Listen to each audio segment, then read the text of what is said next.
Hey guys, how are you all? Welcome to Let's Start Story on What If Harry Had Frustrated Harem on Small Hermione. So do 4 blue hearts comment, be sure to subscribe to our channel and like this video and please share with your friends and watch till end. Also check out Patreon for I have upload Harry X Eno uncensored spicy version, link in description. Harry Potter tried opening his eyes. But they were being quite uncooperative. Squinting fiercely, trying to keep out the intruding early morning sunlight, Harry reached out for the edge of his covers. As he did so, he noticed it was much easier to move than the previous few nights. He made a mental note to say thank you to Professor Rimsky for the wonderful relaxing potion. After what had happened, he really needed something to help him put his mind at ease. As he grabbed the sheets, the memory of last night's dream crept into his consciousness. My, what a strange dream, so lifelike too. He absent-mindedly pulled back his bed sheets. Wow, even my shoulder feels better than it has in years, that's quite some potion. I'll have to ask her make it more often for me. He swung his legs from under the covers and over the edge of the bed. He was quite surprised at the ease at which he had done so. It was almost as if, no, not possible, just the potion I'm sure. He reached for his glasses and put them on. He looked down at the floor, and cocked his head in amusement. Did they change the carpet in my office without telling me? Perhaps they're trying to cheer me up, putting the old carpet in my office. I'd have to thank them for trying. Certainly worthy of Gret and Forge. He set his feet on the floor and began to stand up. He winced out of habit, expecting to feel the throbbing pain in both his knees. But it never came. As he stood up, he felt quite confused. He kept going up, and up, and up. He stood up straight for the first time in what seemed like forever. Okay, this is kind of weird. This potion has to have some nasty side effects if taken regularly. Every elderly witch and wizard should be taking heavy doses of it if it doesn't. It makes you feel so young, so good. Professor Rimsky would be rich if she sold this thing. Just then he heard a noise, which sounded an awful lot like a chainsaw. Harry's head instinctively snapped in the direction of the noise. He was startled by what he saw so much that he fell backwards onto his bed. He quickly looked around the room, and noticed that he was most certainly not alone in the room. What the bloody hell is going on here? Harry thought to himself as beads of sweat began forming on his forehead. He saw that the bed he was sleeping in was not the only one in the room, it in fact was one of 5. He looked to the bed immediately to his right. And a tuft of red hair was peeking out of the top of the covers. Ron. He looked around the room again, and saw 3 other lumps in the beds surrounding his. Neville, Dean, Seamus. He once again stood up, and ran into the washroom. He turned on the sink, threw his glasses on the counter, and threw cold water on his face. He splashed himself several times before stopping and drying himself off. He put back on his glasses, and looked in the mirror. He stumbled back several feet, reeling in shock from seeing the face staring back at him. His eyes were wide, looking at the young boy returning his stare. He put his hands up to his face, feeling the young skin on his cheeks with his now unwrinkled hands. No way. No way, that can't possibly have been real, this can't be real. This must be a dream. No Harry, this is quite real, all of it actually, Harry heard a faint voice in his head say, which sounded a lot like that of Albus Dumbledore. His dream last night now came slamming into the forefront of his thoughts. There's only one way to tell. Harry ran into his room, threw on some clothes and quickly exited his dorm room. He ran down the grand staircase and into the great hall. His heart, pounding in his chest, leapt into his throat. He saw her sitting in her usual spot, eating alone, the woman he had known for more than 100 years. But now what? How was he supposed to do this? Not even in his 122 years had he learned the ways of the female gender. The great Harry Potter, headmaster at Hogwarts School of Witchcraft and Wizardry for over 60 years. The boy who lived, slayer of the Dark Lord Voldemort, couldn't even think straight as he approached the woman whom he always considered his closest friend. Nervously he sat down on Hermione Granger's left. She had, as always, her nose firmly planted into a book. The one she was currently reading was Non-Human Languages and How to Understand Them. Harry chuckled to himself, that's my Hermione, always reading. She had her brown, bushy hair pulled back in its usual loose ponytail, and her dark brown book bag laying open beside her. Trying to act casual, Harry said, "Morning, Professor," as he grabbed some toast and some porridge. It had been many, many years since Harry had sat down at the Gryffindor table, and was pleased to see all the familiar teachers sitting up at the head table. Hermione blinked once, then twice. "Excuse me," she retorted. She looked at him with a very confused expression, raising her right eyebrow, her chocolate brown eyes scanning him or some hint as to why he had called her Professor. Harry's eyes nearly bugged out of his skull the instant she spoke. He dropped the spoon he was using into the bowl of porridge, his jaw slacking. Why are habits so hard to break? Hermione, the old Hermione, Professor Weasley, always insisted to Harry that she be called Professor. Only in private or on informal occasions would he ever be allowed to call her by the name he had used since they first met. Now, it was that same Hermione persistence that was the cause of his predicament. "Is that what you and Ron's new nickname for me is or something?" she said as she narrowed her eyes and shook her head at Harry. "Just because. I'm sorry, it's just, sorry, okay. I didn't mean anything by it. It's okay, Harry," Hermione interrupted. "I'm sure there are worse things you two could have come up with," she finished, shaking her head in disbelief, a smile now adorning her face. Harry breathed a sigh of relief at her response. He wouldn't have to lie his way out of this one. He always did have trouble lying to her. Never mind. I was hoping to talk to you about something." "What is it?" "Something about the egg." "Well, I've been reading." "The egg." Harry was thrown off guard at the mention of an egg. What egg? Harry thought back to his time at Hogwarts as a student. He had some amazing adventures in his time at Hogwarts. Harry racked his brain for a reason that Hermione would possibly be asking about an egg for. Oh yeah, 4th year, the second task. The Triwizard Tournament. The egg. The clue, Harry thought to himself. It had been so many years since he competed in the Triwizard Tournament that he nearly forgot what he had to actually do for the tasks. Oh, the egg, no, it's not about that. I've got that figured out already. Harry recollected back to the time in the prefect's bathroom, receiving the help of a very flirty moaning Myrtle. You what? When? Why didn't you tell me? What is it? Hermione stuttered over her words, flabbergasted that Harry had figured out the screeching sound that had come from the egg just days before. I'll tell you later. What I want to talk about is more important to me than that. I wanted to ask you something. What is it, Harry? She said as she looked at him with a puzzled look on her face, trying to determine from his expression what he wanted. I was wondering. Harry was inwardly kicking himself.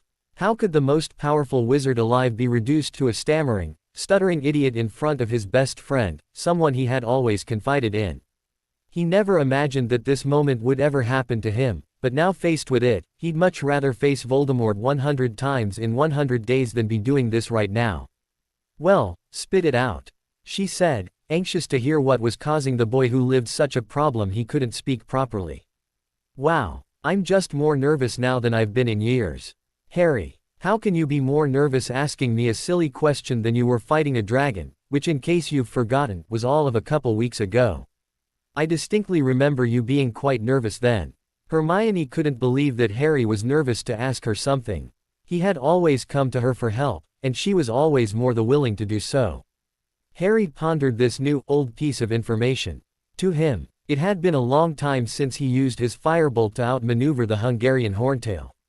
But to Hermione, it had only been a matter of weeks. But he also remembered that as nervous as he was waiting to face his dragon, he knew what was ahead of him then. Now, faced with the reason he was sent back, he was sure he was more nervous now than he was then. This, he wasn't sure how to handle. Yeah, I guess so, just feels like years I guess, but anyway. I wanted to know, if you, like me. Harry asked as his hands and knees were shaking. Why was he shaking so badly? He asked a question he thought he knew the answer to, yet here he sat, the anticipation of her reply was enough to nearly shake him out of his own robes. Oh Harry, of course I like you. Hermione said in the matter-of-fact tone she always had. With her reply, she had done what she always did, answer without revealing her true feelings. Though as she said it, she wore a broad smile, which Harry had seen many times in his life. Harry's heart fluttered as her words rolled off her tongue. This was what he wanted to hear. He knew what she meant, even though he was Sue. Read that she had believed herself to be quite neutral. Harry could barely contain his excitement, and was fighting his own body from engulfing Hermione's. He did allow himself, however, to grin from ear to ear. After the past few nights, Harry was exploding with happiness inside him. That's wonderful to hear, Hermione. But why is that more important than the Triwizard Tournament? She said, suddenly transforming back into the Hermione he knew so well, a narrowing of the eyebrows, seriousness exuding in her voice, and the pursed lips that reminded him so much of Professor McGonagall. Because you mean more to me than anyone else in the world. You're my best friend, I love you, and I think I'd like to be with you for the rest of my life, and eventually marry you. Harry blurted out, a dumb grin on his face. Hermione, for her part, was positively glowing and soaking in everything he had to say. An excitement she had never thought possible was welling up inside her as Harry's words washed over her. Up until she heard the word, marry, that is. When she heard that word, her smile disappeared, and a scowl quickly replaced it. Her eyes were filling up with hurt and anger, and she glared at her best friend. Harry James Potter. It's cruel to joke like that. How could you? She yelled at him. She slammed her book closed, and hastily threw it in her bag. A wave of shock and horror washed over Harry as he watched her throw the rest of her books in her bag. Tears were forming in her eyes as she rapidly stood up. Harry, reacting quickly, stood up with her. She threw her bag over her right shoulder, spun away from him and started to walk away. His seeker reflexes kicked in, grabbing her left elbow and spun her back around to face him. In one fell swoop, he planted his lips on hers. At that moment, the world stopped. The Great Hall seemed to fade away, and there was a deafening silence. Only the feel of Hermione's lips on his existed in the universe. It may have been 5 hours. But more than likely it was about 5 seconds, as he felt her body relax, as she returned his kiss. Harry had never felt this way before. No kiss he had ever had made him feel the way he felt right now. His heart was pounding, his knees were buckling, and the only thing that mattered at that moment was Hermione. Harry could feel the need to breath coming, but he didn't want something as trivial as breathing separate him from her lips. Only when his body forced him, involuntarily, to break apart from her, did he. He thought his body betrayed him, and cursed the human instinct for survival. As their lips separated, his eyes opened enough to see that she was looking at him as well. He gazed into her eyes, never blinking. Finally, after a few moments of infinite bliss, did the Great Hall once again come back into his universe. Which was blurry and hardly noticeable, as he looked into her teary eyes, but it existed nonetheless.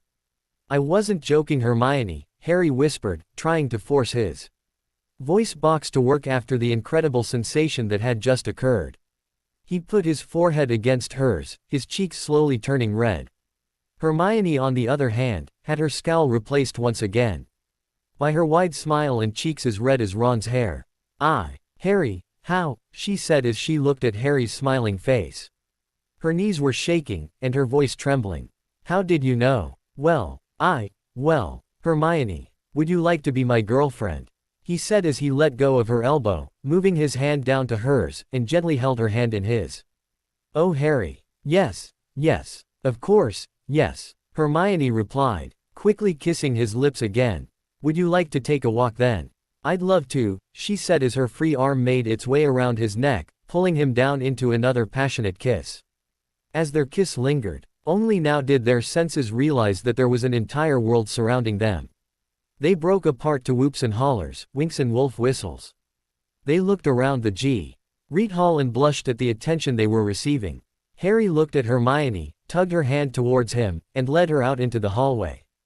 Once outside the Great Hall, away from the attention of everyone, Hermione threw her arms around his neck and kissed him once again.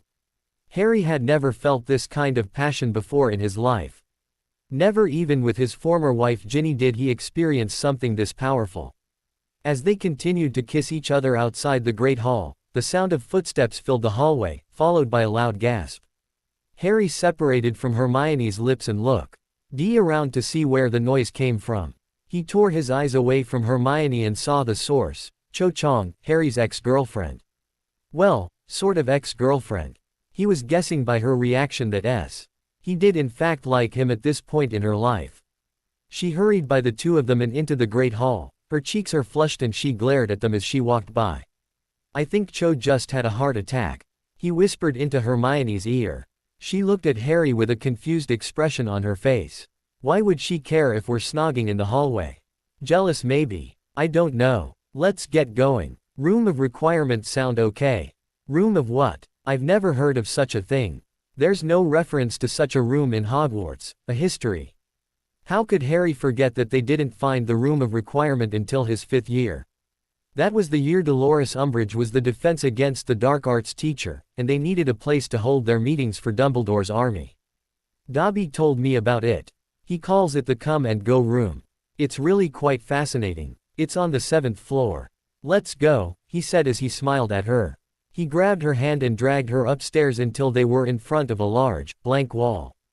Harry, there's nothing here, she said, looking at Harry like he'd grown a second head or claimed Voldemort was his father. Just think of a place, any place, that you want, a library, a sunny beach. Anything. Walk past this spot 3 times, concentrating on exactly what you want. Hermione looked at him skeptically, but she did as he said.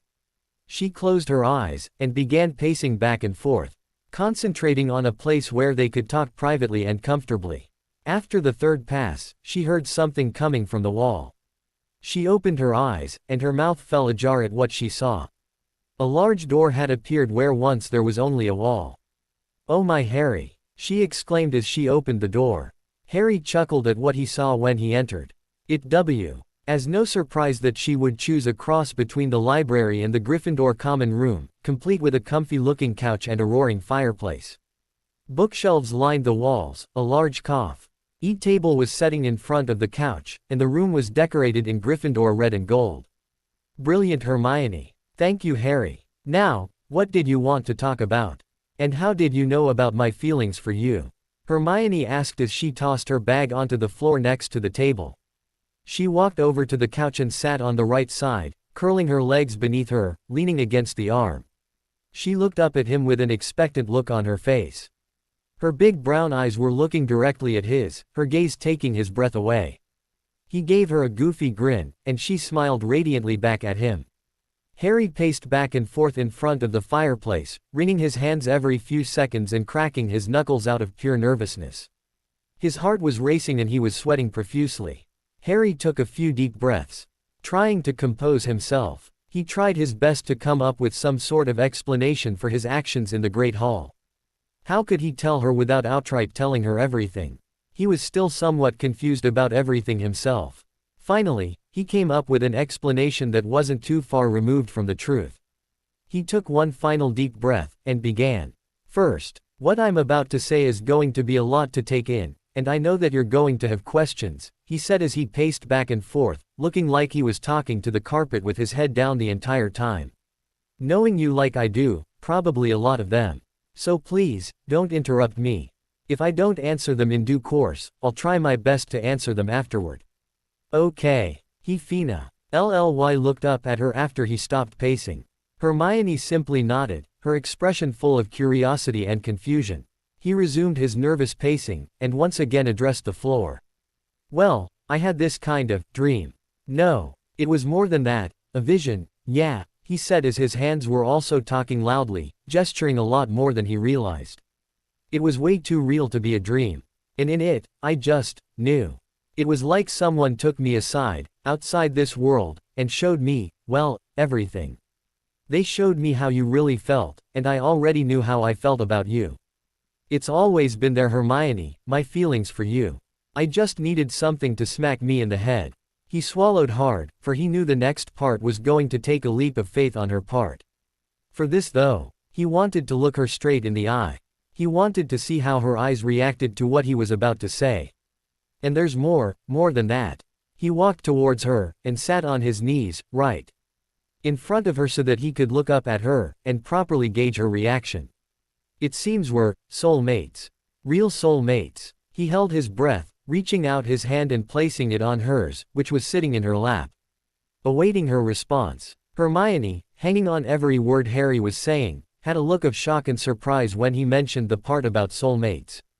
She looked at him, raising her eyebrows, waiting for him to continue. When he didn't, she decided that it was all right. Speak. How do you know, Harry, about us being soulmates? I mean, it'd be wonderful, because it might explain why I went so weak in the knees when you kissed me, but still, soulmates.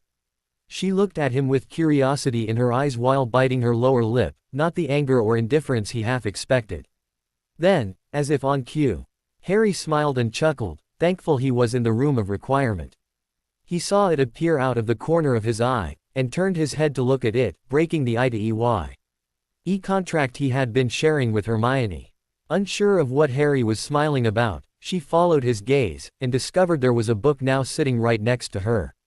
A bookmark was hanging out of the top of it, begging her to turn to that page. She picked it up, placing it in her lap, and obliged the feeling inside her to open it to where it was marked. Harry got up off his knees and sat next to her where the book had appeared. She shifted on the couch, laying her legs across Harry's lap, propping the book up on stomach as she laid her head against the arm of the couch. After a couple of minutes, a smile appeared on Hermione's face. Harry, it's all about soulmates. It says that when soulmates first kiss, they become soul bonded. And a book at the Ministry of Magic records couples that are soul bonded. Oh Harry, do you think it's true? She said, laying the book down on her chest, the large grin on her face growing exponentially, looking at him like this new information would make her whole world explode with happiness. I think so, my own, but there's more I've got to tell you. Harry paused. How much do I tell her? And how do I not sound crazy when I tell her? Maybe I'll break it up into bits. Maybe if she sees that I'm not crazy about the soulmate thing, then she'll believe everything else, Harry thought to himself. Deciding that was the best course of action, he GHT of only one way to confirm the entire soulmate thing. Maybe we should see Dumbledore first, maybe we can see if it's true about us. Maybe it'll confirm my vision. Her eyes widened, that's a great idea. Let's go see him now. Hermione swung her legs off his lap and sat up, put the book in her book bag and threw it over her right shoulder, grabbed Harry by the hand, dragged him out of the room of requirement and headed to the headmaster's office. As they reached the stone gargoyles, Harry waved his hand at the gargoyles, and muttered something that sounded like, chocolate frog, in the sea. Oople was permitted to enter the headmaster's office. They ran up the stairs and knocked on the door. Enter, came a voice from behind the door. As Harry and Hermione walked into Dumbledore's office, they let each other's hand go. Harry felt the warmth of her hand leave, and even after just that split second, he longed to hold it again. Mr. Potter, Ms. Granger, to what do I owe the pleasure of your company? The headmaster said, addressing the two teenagers now standing before him. Harry opened his mouth to speak, but instead, heard Hermione's voice speaking. Professor, do you know anything about soulmates? And if so, is there any way to find out if a couple are soulmates? She asked as if her voice were sitting on the edge of its seat. Dumbledore walked out from behind his desk, and looked at Hermione, raising an eyebrow at her. If I may, Ms. Granger, respond to your questions with one of my own, he said as he leaned back against the front of his desk, folding his arms across his chest. Why are you and Mr. Potter standing in my office asking me about soulmates? Harry and Hermione looked at each other, then back to the headmaster, and this time, it was Harry's turn to speak. Well, Professor, I kind of had vision last night. It was so lifelike. I saw a couple, who are friends of ours, kissing, and there was this light around them. The only thing that came to mind was the idea of soulmates. So, is there any way to tell if a couple are soulmates? Well, Dumbledore began, the Ministry has a way of recording soul bonds. Whenever there is a soul bond, it is recorded in a book at the Department of Mysteries. If you'd like, I could make a quick request for you. The minister does call on me quite a bit, I'm sure he'd oblige me. As they say, a street goes both ways, correct? He walked across the room to his fireplace, pinched a dash of flow powder from a bag on the mantel, and threw it into the fire. In a loud, booming voice, he called out, the minister's office. Turning to the two teenagers behind him, he asked, do I need to ask of whom this couple is, or can I safely assume that they are standing before me? Harry and Hermione looked at each other and blushed. That is all I needed to know, Dumbledore said as he smiled at them. This may take a while, might I suggest you take a seat? He gestured towards a couple of chairs in the middle of his office, and stepped into the fire. Disappearing from sight, the couple walked over to the pair of chairs in front of Dumbledore's desk and sat down. They sat in silence, with every few moments glancing at each other. Each time blushing just a little bit more. Harry's foot was next to Hermione's, and he decided to tap hers. She looked at him, raised an eyebrow at him, wondering why he did that. She gave him half a smile, and tapped his foot with hers. They grinned at each other, and soon began an intense game of footsie, both heavily concentrating on their respective feet.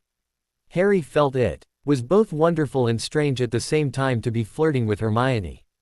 He thought back to his previous life, and wondered why he didn't see it before. She had always been there for him, no matter what. She was his rock, and he was hers. They had always been there for each other in the best of times, and in the darkest. Now, here he sat, engaged in a teenage flirting game, and enjoying every single second of it. In the middle of their little game, Harry reached out and grabbed Hermione's hand. They intertwined fingers, and let their hands fall in between the two chairs. Hermione felt a surge go through her body. A wave of emotions she'd never felt before. She looked at Harry, who was still concentrating heavily on their game, and sighed. She knew she always liked Harry, perhaps even loved him. She reminisced about their first kiss and how incredible it felt, and she couldn't imagine herself with anyone other than Harry.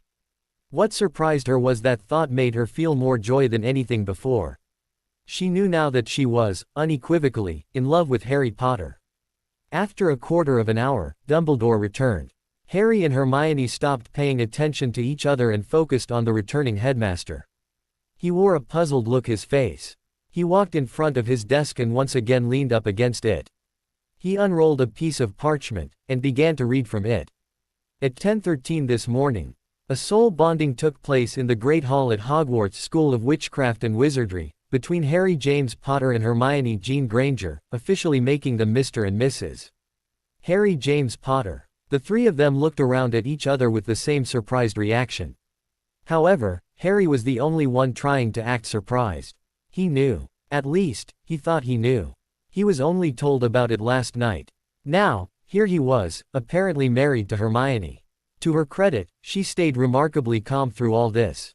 Dumbledore was primarily looking at Harry, seeing if he could gather more information than Harry was letting on.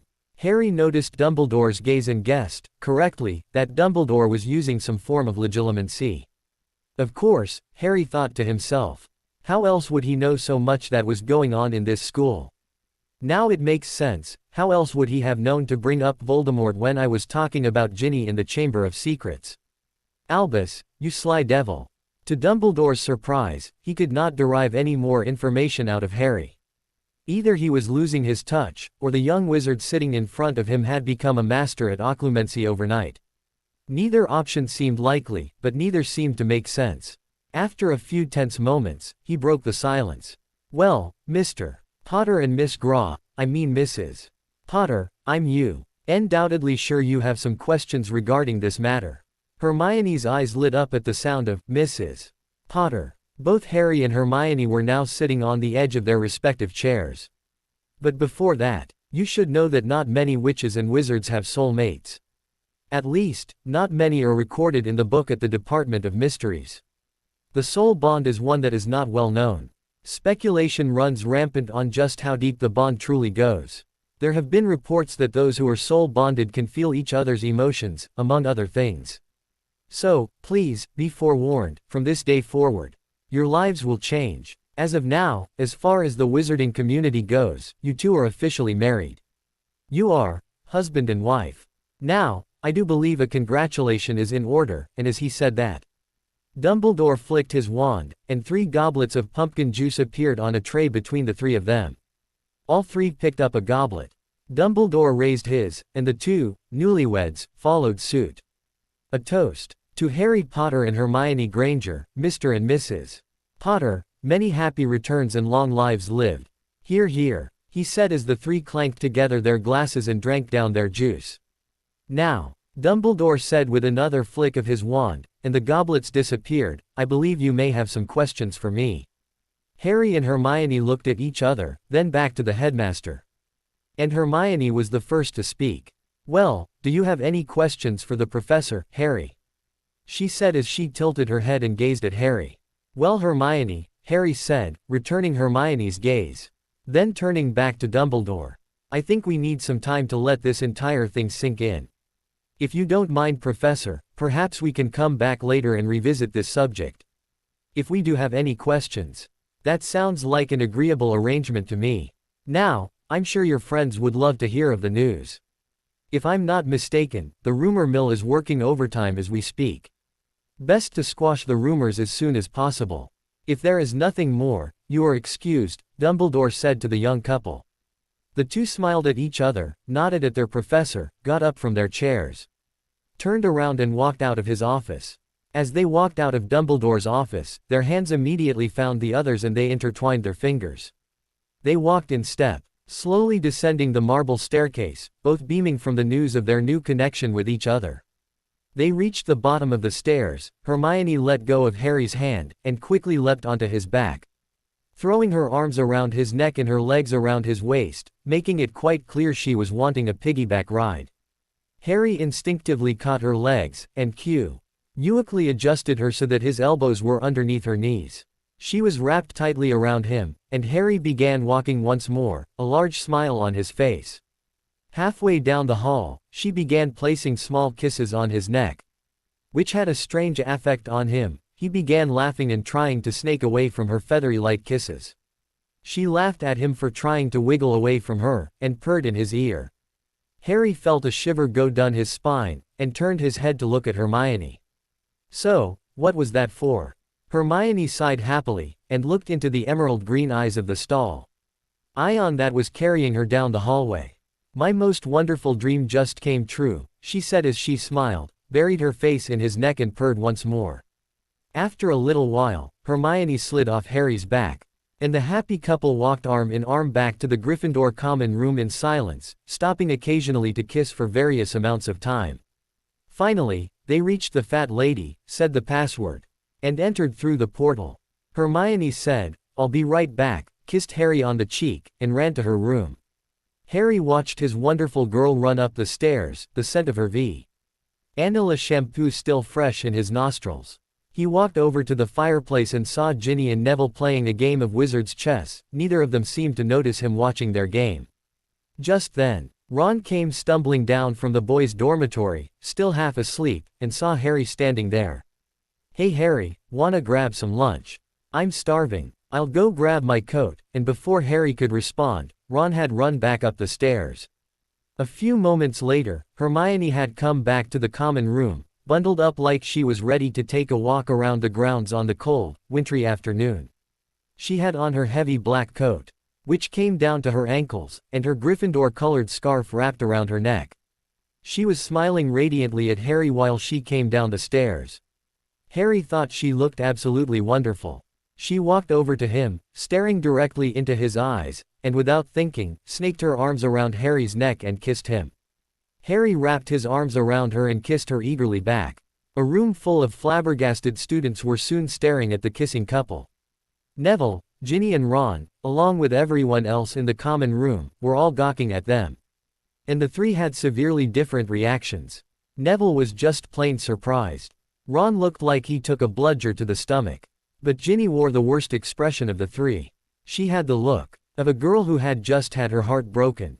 She jumped up, ran past them and up to her room with tears welling in her eyes. The couple was interrupted by a stuttering voice. How could you do this to me? Hermione, I thought, but, Ron struggled to form a coherent thought as Harry and Hermione broke apart. They both turned to face Ron, and Hermione looked surprised. Do what to you, Ron? Did you think I fancied you? I'm sorry, Ron, but I've fancied Harry from the moment I laid eyes on him. But, you, and me. Ron stammered, pointing to Hermione, then to Harry, his hand shaking in anger. Harry. And Ginny, how could you both do this to us? You betrayed us. Hermione had always been frustrated by Ron, but she felt like there was a long build-up and jeer within her which she didn't know existed, but now came spewing forth. What? Betray you. Whose comment in our first year made me cry and hide in the girls' bathroom? Yours. Whose idea was it to save me from that troll? Harry's. Who always argues with me even on the most trivial things? You. Who listens to me and takes me seriously? Harry. Why would I want to fall in love with a person who's always upsetting me and putting me down? Hermione was now crying, clinging to and being comforted by Harry. Her right hand had grabbed a fistful of his shirt, her left arm was wrapped tightly around his waist. And her head now buried in his chest. Hermione, look, it's a little bit of a shock to come down here and see the girl I think fancies me and I happen to fancy too snogging my best mate. Ron snapped back. Best mate. Best mate. Since when does a best mate turn their back on the other? Harry growled at Ron. Memories of his previous life came flooding to the forefront. The first time around, yes. Harry and Ron patched things up in fourth year. Even after Ron deserted Harry and Hermione when they were searching for Horcruxes, Harry forgave Ron. But it was everything after school that was the main source of Harry's anger. When Harry and Ron were oars together, searching for the last of the Death Eaters, Ron got fed up at a long stakeout and left Harry. As a result, RRY was forced to apprehend 3 Death Eaters by himself, nearly dying in the process. It took Ginny and Hermione weeks to forgive Ron. Harry on the other hand, forgave him rather quickly, as he came to expect that behavior from Ron.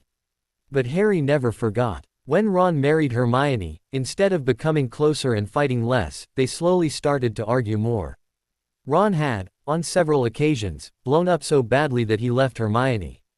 Only to beg and plead with her to let him come back, which she always did.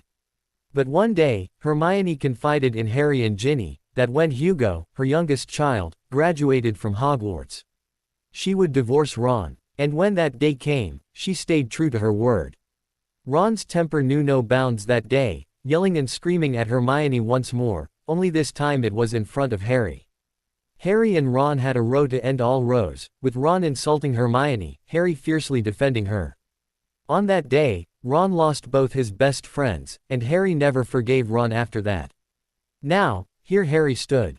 His right arm around Hermione's shoulders, pulling her tightly into him, his left hand covering hers, defending her once again from Ron. Rage was once again flowing through his veins. Just like that day from before, and now it was Harry's turn now to let out some anger. But unlike this young Hermione, Harry had years of pent-up emotion to let out. Does a day ever go by that you don't think about yourself, Ron? When you don't argue with Hermione? When you're not jealous of me? Do you even realize how I feel about your family? They are my family. You're my brother. Do you know how much it hurts me when you and Hermione argue? Do you know how much it hurts me when you get jealous of the attention I get? Get it through your thick skull, Ron. I hate the attention. I wish you could walk in my shoes for a couple years. Maybe then you would see what it feels like to go everywhere and have people gawk at you just because you have a scar on your forehead. To see how it feels to hear the whispers and snickers everywhere you turn. And then, the one guy who I thought was my best mate turns his back on me when I needed him to believe me. Why, Ron? Why? I'm sorry, okay. I thought we got over this already. Ron huffed, his anger momentarily subsiding. But as quickly as it had left, the raging Ron returned.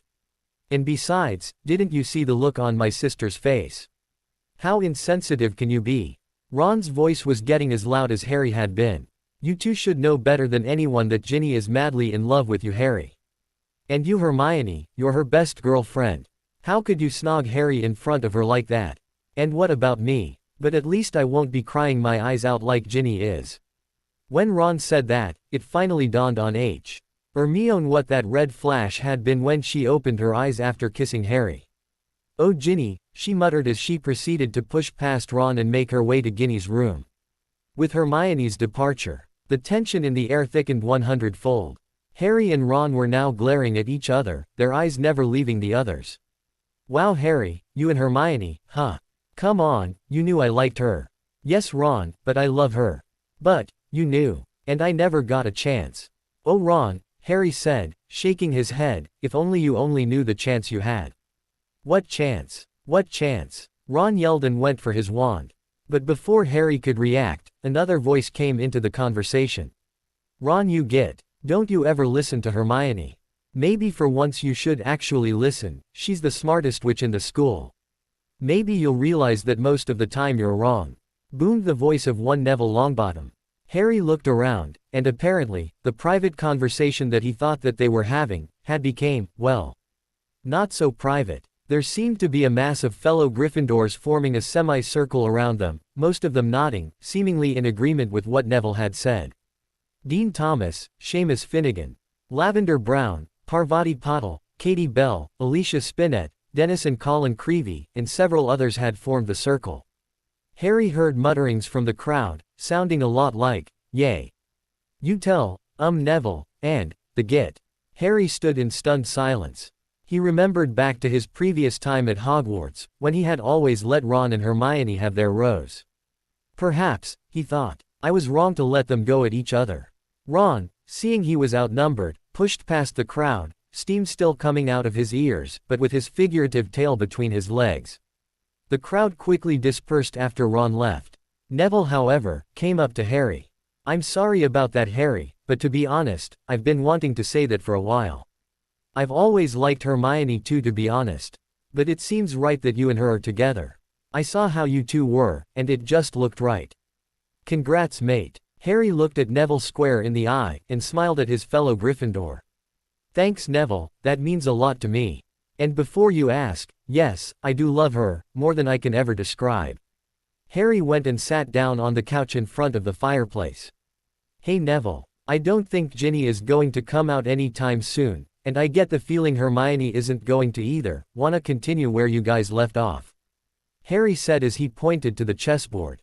Hermione ran into the girls' dormitory. She had only one thought on her mind, Ginny. She knew that Ginny had always fancied Harry.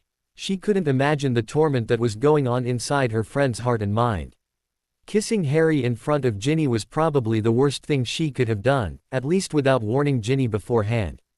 "I might as well have taken a hammer and smashed her heart myself," Hermione thought to herself as she stopped in front of Ginny's room and knocked on her door.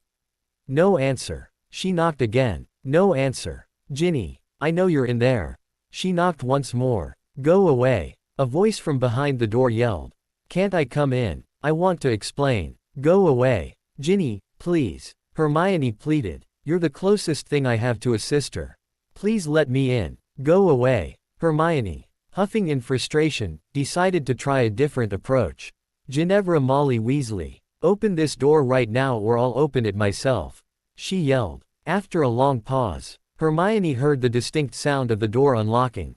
Gently, she opened the door and walked in. The room was dark with the shades pulled over the windows, but she could make out a lump lying in one of the beds.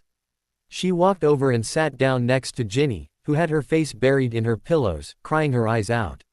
"What do you want? Come to rub it in." "No, Ginny, far from it. I'm sorry. We were about to tell everyone. Well, I saw Harry standing there, and he looked so adorable," Hermione said, getting a faraway look in her eye, remembering the moment she was talking about. "He did look adorable. Just standing there waiting for me with that silly little grin on his face," Hermione thought. "Not helping," Ginny said, snapping Hermione out her dream-like state. "Sorry. It's not like we've been hiding it from everyone. It just happened this morning. Literally. At breakfast. Then where have you been?" "In a broom closet snogging. It's almost 2. Well, that's a bit of long story. But, I feel, of anyone, you should know," Hermione said with a gentle tone. Hermione proceeded to tell Ginny everything that had happened, to the best of her fuzzy recollection. She didn't hold anything back, including her long-held feelings for Harry. Surprisingly, Ginny kept her composure, even sitting up midway through the story, her resentment for Hermione slowly subsiding. By the end, she was even able to crack a smile, and her red, puffy eyes widened when Hermione told her what happened in Dumbledore's office. "But please Ginny, don't tell anyone else. I don't know if I'm ready for everyone to know I'm Mrs. Harry Potter. I'm still getting used to the idea of being with him. I'm afraid that I'll wake up and all this will be a dream." Ginny sighed, resigning herself to the fact that her dream of marrying the boy who lived was gone.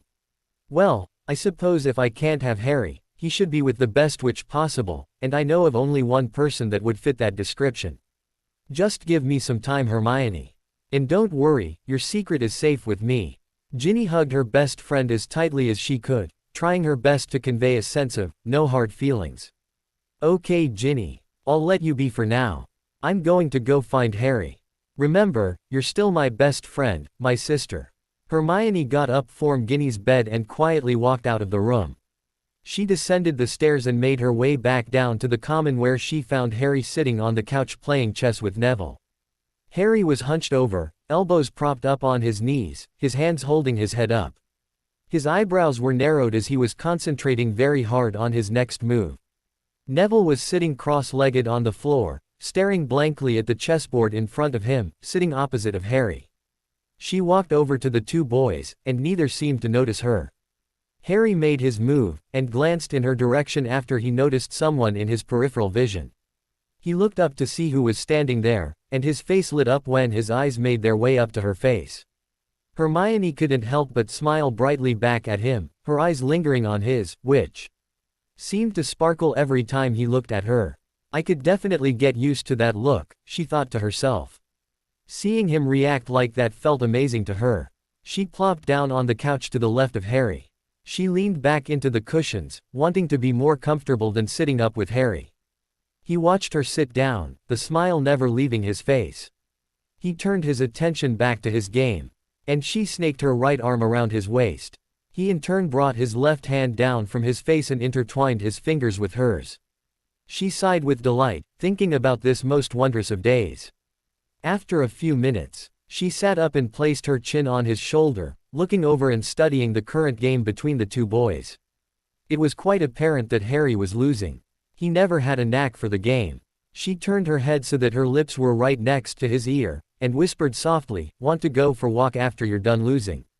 She felt a shiver go through him, and a small smile crept on her lips. He nodded, his eyes never leaving the chessboard. She kissed his cheek, and sank back into the cushions. Harry decided to put himself out of his own misery, and began losing on purpose. It wasn't very difficult for him to lose this particular game, seeing as it was an uphill climb to try and win anyway. Better time is spent with Hermione than losing at chess, he chuckled to himself. Mercifully, Neville ended the slaughter only a couple moves later. Harry shook his head in mock disgust, and turned to Hermione. Ready to go. She smiled and nodded at him, and the couple got off the couch and walked hand in hand out of the common room. Harry laid in bed that night, thinking of the day's events that had transpired. It seemed like a blur. A wonderful blur, but a blur nonetheless. Just last night, he was the headmaster, and he had been sleeping in the headmaster's office. Tonight, he's 14 years old again, sleeping in the same room as Dean, Seamus, Neville and Ron, and he had a soulmate. And wife now, in his best friend Hermione. It felt so surreal. But now what? More questions flooded his mind. Is this it? Did I do it? Did I prevent the major catastrophe? And what about everything else? I was told that I can do things better, but what does that mean? I know about Voldemort and the Horcruxes. And the Deathly Hallows. And the Triwizard Tournament. Cedric. Am I allowed to save him? What about Mad-Eye and Crouch? Oh Albus, what do I do? Harry finally drifted off to sleep, pondering thoughts that no person has ever had to face. For the next couple weeks, Harry and Hermione were nearly inseparable. Harry, this time around, was not stressing over the Triwizard Tournament, nor did he stress over the announcement of the Yule Ball. In fact, his reaction was quite the opposite of most of the boys. He was rather looking forward to it, remembering how absolutely beautiful Hermione was the last time. Now, she wouldn't be attending with fellow Triwizard competitor Victor Crumb. She would instead be on his arm. It was this moment that Harry was daydreaming of at the end of Transfiguration, the day after Professor McGonagall announced the Yule Ball. After dismissing the class, the professor asked him to stay for a few moments after class. Professor McGonagall was writing something on a piece of parchment as Harry approached. Her eyes briefly looked up to make sure it was Harry standing at her desk before returning her focus to her writing. Mr. Potter, she began as the scratching of her quill echoed in the classroom. As you are aware, the Yule Ball is in a couple weeks. As a Triwizard champion, you will be required to have a partner, and, in the tradition of the Yule Ball, you and the other champions will have the first dance. Will this be a problem? No, Professor, in fact I plan on having the most beautiful girl in the world with me, Harry said with pride, thinking of Hermione. His chest involuntarily swelled and puffed out. Then I suggest you actually ask her to the ball, rather than assuming she will go with you, Mr. Potter. If there is nothing further, you are excused. Don't worry, Professor, she'll be on my arm, and no one else's. Harry turned and walked out of the classroom, where one particular lady was waiting for him in the hallway and was eavesdropping on his conversation. She was looking at him warmly, and reached out her hand and grabbed his. Harry, returning her smile, addressed the bushy-haired young lady. Since I haven't properly asked you, Hermione, would you go to the ball with me? Oh Harry, I may need some time to think about this, it's a rather hard decision, she said, placing the back of her left hand on her forehead, trying to be dramatic and serious but was having a hard time hiding her grin. So many boys have asked me, but, she paused for dramatic effect. Only one has my heart, so, yes. She stopped walking, and stood in front of him, now having both of her hands in his. I suppose I can go with you to the ball, but only if you truthfully answer my next question. Anything, my own. I have no secrets to hide from you, he said, adding, unless you sue. The lifetime of memories I have of you, in his head. Do you really think I'm the most beautiful girl in the world? She smiled sweetly at him. Harry chuckled at her question. Okay, now you're just fishing for compliments. I believe you heard what I said to Professor McGonagall. So yes, I honestly, truthfully, absolutely believe you're the most beautiful girl in the world. Really? Then I suggest you get a new pair of glasses. Because obviously they're not working properly. Harry looked down at his soulmate, and shook his head in disbelief. Did you, Hermione Granger? Hermione Potter, she corrected him. Forgive me. Did you, Miss Hermione Potter, just make a joke? He asked, with a huge grin on his face. What? I can't be bookworm and have a sense of humor. She chuckled as she gave him a peck on the cheek. And they again headed down the hallway, walking side by side, hand in hand. They enjoyed walking down to the dungeons together for their potions class. Harry felt as happy as he ever had in his former life. He didn't think about it too much, however. He had been too focused on the here and now, Hermione, the Yule Ball, and his schoolwork.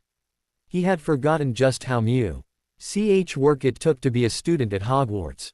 Thankfully, this time around anyway, he knew most everything about the subjects he was once again studying. He even looked forward to potions. It had been over 100 years since he saw Professor Snape murdered by Lord Voldemort. Over 100 years since he learned the truth. Over 100 years since learning that he really was one of the good guys.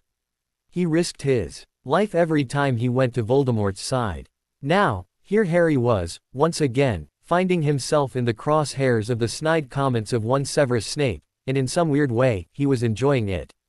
Perhaps part of Harry's joy stemmed from his actions after the war. After finding out the true feelings of Severus Snape, he dedicated himself to learning all of Snape's tricks. He used the old potions book of the Half-Blood Prince, committing most of it to memory. Over the years, he had even publicly released some of Snape's more ingenious changes to potions that were thought to be unimprovable, and giving him full credit. Harry decided that a huge leap in his academic abilities would raise suspicions as to exactly why he had improved so greatly overnight. So he decided to take it slowly. Using the cover of being Hermione's boyfriend, would allow himself to improve up to her level. One class he dreaded, however, was divination. Never in his life did he ever see the point of trying too hard at it. Throw on top of that a brooding partner in Ron Weasley, and divination quickly replaced potions as his least favorite subject. He and Ron rarely spoke during class, only when forced to by Professor Trelawney. Soon enough, it was time for the Yule Ball. Harry stood waiting for the ball to begin with Hermione on his left arm. He was quite sure she looked even better than she had the last time. She wore the exact same periwinkle blue dress, had her hair as sleek and shiny, and in the same knot. Last time, she seemed more nervous than anything. But as she stood there on Harry's arm, she simply glowed. He could feel the change in her. He could feel the pride radiating off her. She felt proud to look beautiful for her Harry at the ball. And much like last time, everyone stared at the elegant Hermione. As they walked towards the dance floor, a panicked look came over Hermione. "Harry," she whispered, "do you know how to dance?" "Yes, love, a little." "Well, that's better than nothing. Should I expect to have my feet stepped on all night?" "You'll see," he grinned at her as they took their positions on the dance floor. Hermione had taken ballroom dancing lessons before she came to Hogwarts, so she was fully expecting to have a pair of sore feet at the end of the night. But she was determined to have a good time with Harry nonetheless. She was surprised, however, when Harry, who just 2 seconds ago claimed to know how to dance a little, took her in his arms, and held her in the most perfect waltz position she'd ever been in. And when the music started, they began to dance together. It was as if they were floating across the dance floor. All the eyes in the great hall became transfixed on the couple. Even the 3 other dancing couples made room for them, barely dancing themselves. Watching the graceful dancing tandem, they stepped, spun, dipped and twirled as one. No one wanted to interrupt them, too amazed at what they were watching. Harry and Hermione, when the final note was held, finished their dance with a dip, and shared a tender kiss. As they looked up at the end of the song, they were engulfed in a roar of applause from everyone in the great hall. RRY glanced over at Professor McGonagall, and she gave him a small smile and a nod. They acknowledged the applause, both blushing profusely, and walked off the dance floor arm in arm. "Harry James Potter, where did you learn to dance like that? That was incredible. It's like we danced like that before." "Mister, I can dance a little," Hermione said as she playfully thwacked him on the shoulder. "Well, I had a little practice before this, but trust me, that was all you're doing out there." They were all staring because of how beautiful you look. "Want to grab some punch?" "Sure, but you're avoiding my question. Where did you learn to dance like that?" "I told you, I had a little practice beforehand." Harry was massively understating that fact. He smirked at how right Hermione was when she mentioned dancing with him before. He couldn't remember how many times he had danced with her in his past life. He knew how she moved so well that he could dance with her in his sleep. Of course, it was Professor Weasley's idea to hold a winter ball every 2 years after she became the Transfiguration teacher. And every ball, Professor Weasley and Headmaster Potter would dance the night away, the envy of the other professors and all the students. As the night progressed, Harry danced with Hermione and was thoroughly enjoying the Yule Ball this time around. And like last time, Neville asked Ginny to go with him. They appeared to be quite happy talking and dancing with each other. It had seemed Ginny was finally getting over Harry and was moving on. To test that theory, Harry asked Ginny to dance with him. She agreed too, but with much less enthusiasm than she would have before. Harry had not had an opportunity to speak with Ginny after that night in the common room, though he knew Hermione had significantly mended those fences. So this dance was an opportunity to speak to her in semi-privacy. "How's your night going, Gin?" "Good. Enjoying your time with Neville?" "Yes, actually. I've never really talked with him about him. I used to just babble on about, well, you, actually." "That's understandable, Gin. You did have quite the crush on me there for a while." "Yeah, and I'm not sure I'm completely over you. I still really like you, you know. And Gin, I really like you too. I always have. It's just that, I love Hermione more than life itself." Harry pondered his next thought for a moment. He was unsure of whether or not he should actually say the thing he was thinking of saying. It could either destroy any semblance of a friendship between he and Ginny, or pull them closer together. He decided. At that moment, he needed to. He had to. He took a deep breath and steadied himself. "And Gin, I love you too. Just in a different way. Not like a boyfriend way, not in a brotherly way, but in a best friend way." Thoughts of his life with Ginny suddenly overcame Harry. Saying the words, "I love you," to Ginny felt second nature to him. He had done it for so long, and enjoyed so many wonderful times with her. But that life was gone now. He tried to push the memories of his old life into the back of his mind. He was aided in doing so when he glanced over at Hermione, who was smiling at him. The love he felt for her had helped battle back the old memories, and he once again focused on the Ginny that was dancing with him. Ginny, for her part, was torn at Harry's frankness. How long had she dreamed of the day that Harry Potter would utter the words, "I love you," to her? And now, Here was that day, here was that moment, and there was no chance he would mean them in the way she had always wanted. But there was a feeling that she heard in his voice. It was love. He did, truly, love her. But she saw the sparkle in his eyes when he looked at Hermione. And it hit her like a ton of bricks. She loved him too. She always had. But it was different. It wasn't like Harry and Hermione. She never had that sparkle in her eyes for Harry. It was, just as Harry had said. It was the love of best friends. At that realization, all the tension left over from being upset at Harry and Hermione being together, disappeared. Harry, I love you too, not in a girlfriend way. Not in a sisterly way, but as a best friend kind of way, Ginny said as her and Harry's eyes met. They both smiled, and pulled each other into a tight embrace. They looked over at Hermione, who had a single tear running down her cheek. After the song was over, Harry and Ginny walked over to Hermione, and the three friends shared a loving hug. After their embrace, a voice Harry hadn't heard in many years pierced their perfect bubble. So Potter, snogging your little mudblood friend now are we? And trying to mend the poor broken heart of a Weasley. Wow Potter, could you pick two uglier girls to fight over? Sneered one Draco Malfoy. Harry had forgotten just exactly how much he despised Draco. Apologize to my wife and my friend now Malfoy, before I do something you might regret. Harry said through gritted teeth. Your wife? You'd actually marry. Before Draco could finish insulting Hermione, Harry, with a look of pure anger etched on his face, simply waved his right hand. And without uttering a single word, the blond boy lost his voice. He began to try and speak, but not a sound came out. He looked like a fish out of water gasping for breath. Harry then took his right palm, aimed it at Malfoy, and once again without muttering any incantation, gave a violent push against the air. Draco, who was standing several feet away from Harry, was sent flying backward, slamming into the wall behind him. Harry then started walking towards the fallen Slytherin. Don't you ever. Harry waved his left hand this time, and in an instant, Draco was dangling upside down, several feet in the air, hanging by his ankle. Insult, my wife, and with another wave of his right hand, Draco's mouth seemingly disappeared, like a new piece of skin grew over it.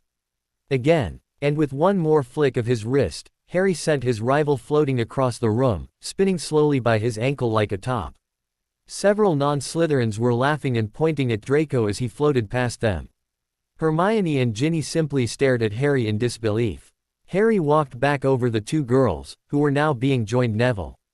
You three should go, I'm probably going to be needed here to deal with the mess I just caused, Harry said to the trio. But, what if you get in trouble? All over a stupid comment Malfoy made about me Harry. And how did you do all that without your wand? Hermione said with a worried tone in her voice. Don't worry about me love. I'll see you back in the common room. And before you go, I just want to say, Hermione, I had a wonderful time tonight, and I hope you did too. I did Harry. But you'll have to tell me everything when you get back to the common room. I won't go to bed until I see you. Hermione gave him a quick kiss goodbye, and lead Ginny and Neville back to the common room. For several hours, Hermione laid on the couch in the common room, waiting for Harry to arrive. Every few minutes she thought she heard him coming, because she'd hear his voice speaking to her.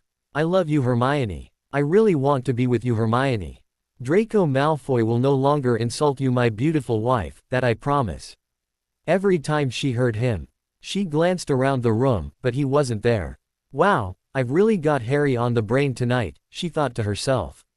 But what was weird to her was that it wasn't entirely Harry's voice though. It's like I'm hearing him in a canyon, he's echoing, am I going crazy or something? Oh Harry, won't you hurry up? Hey, I'm trying here. Hermione sat up, and looked around the room. Harry, where are you? But there was no response.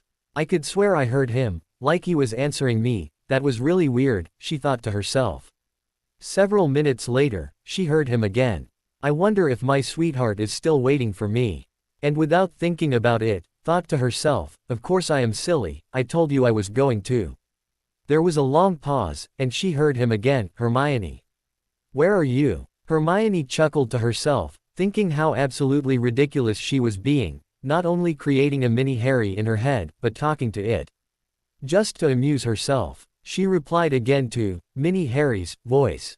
I'm sitting on the couch in the common room, duh. Another long pause. The Gryffindor common room. No, the Slytherin common room. Really now? I'd like to think a voice in my head would be as smart as I am. At that moment, she heard the portal door open. She sat up to see who it was. It was Harry. She got up quickly and ran over to him. Threw her arms around him and kissed him, completely forgetting about her conversation with Mini Harry. Are you okay? Are you in trouble? What happened? Whoa, slow down there, Hermione. First, I'm okay. Malfoy on the other hand. Harry snickered, let's just say he shouldn't be bothering us again. Second, yes, kind of. I have detention all this week with McGonagall, and all next week with Snape. But had I not been able to convince them that it was completely accidental, it probably would have been a lot worse. Was it completely accidental? She said as they walked over and sat on the couch. Harry sat there wondering if he should tell her what was really going on. He knew he was in complete control the entire time. It felt great to mess with Draco, and took quite a good actin'. Job to convince Dumbledore and Snape that it was accidental. He decided to keep up the act for now. Well, mostly. It's like I got swept up in my anger. I thought about how much I wanted to embarrass him. Then I was waving my hands. And I felt a surge of energy go through me each time I did a spell. The first thing I was really in control of was walking over to you guys and telling you that you should leave. Wow, Harry. You did wandless magic. That's amazing. Imagine if you could control it. Not even Dumbledore can do it. So, what ended happening to Malfoy? Snape and Dumbledore were able to stop him from spinning and got him back on 2 feet. They couldn't figure out what I did to his mouth. Neither had seen it before. They kept asking me what I did, and I ran through exactly what I had been thinking of when I did it. Finally I remembered, but before I undid it, I warned Malfoy not to mess with you or me again. He seemed to take it to heart. For his sake I hope he does, I might not stop next time. Well, you were pretty scary when you were doing that to Malfoy. Remind me not to upset you that much, she smiled sweetly at him. You could never do such a thing, love. Anyway, I'm off to bed. Good night. They kissed goodnight and both headed to bed. The next couple of weeks after the ball passed by without much in the way of excitement, unless you count the times Mini Harry had crept into Hermione's thoughts.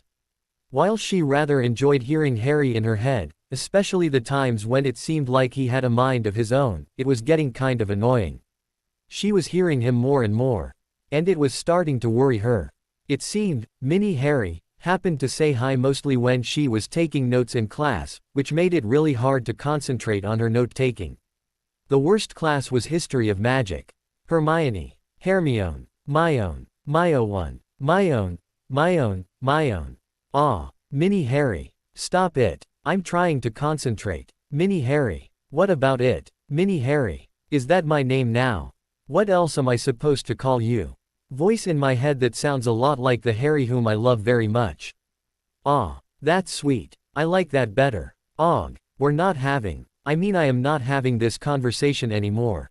Whatever you say, Mini Myone. What did you just call me?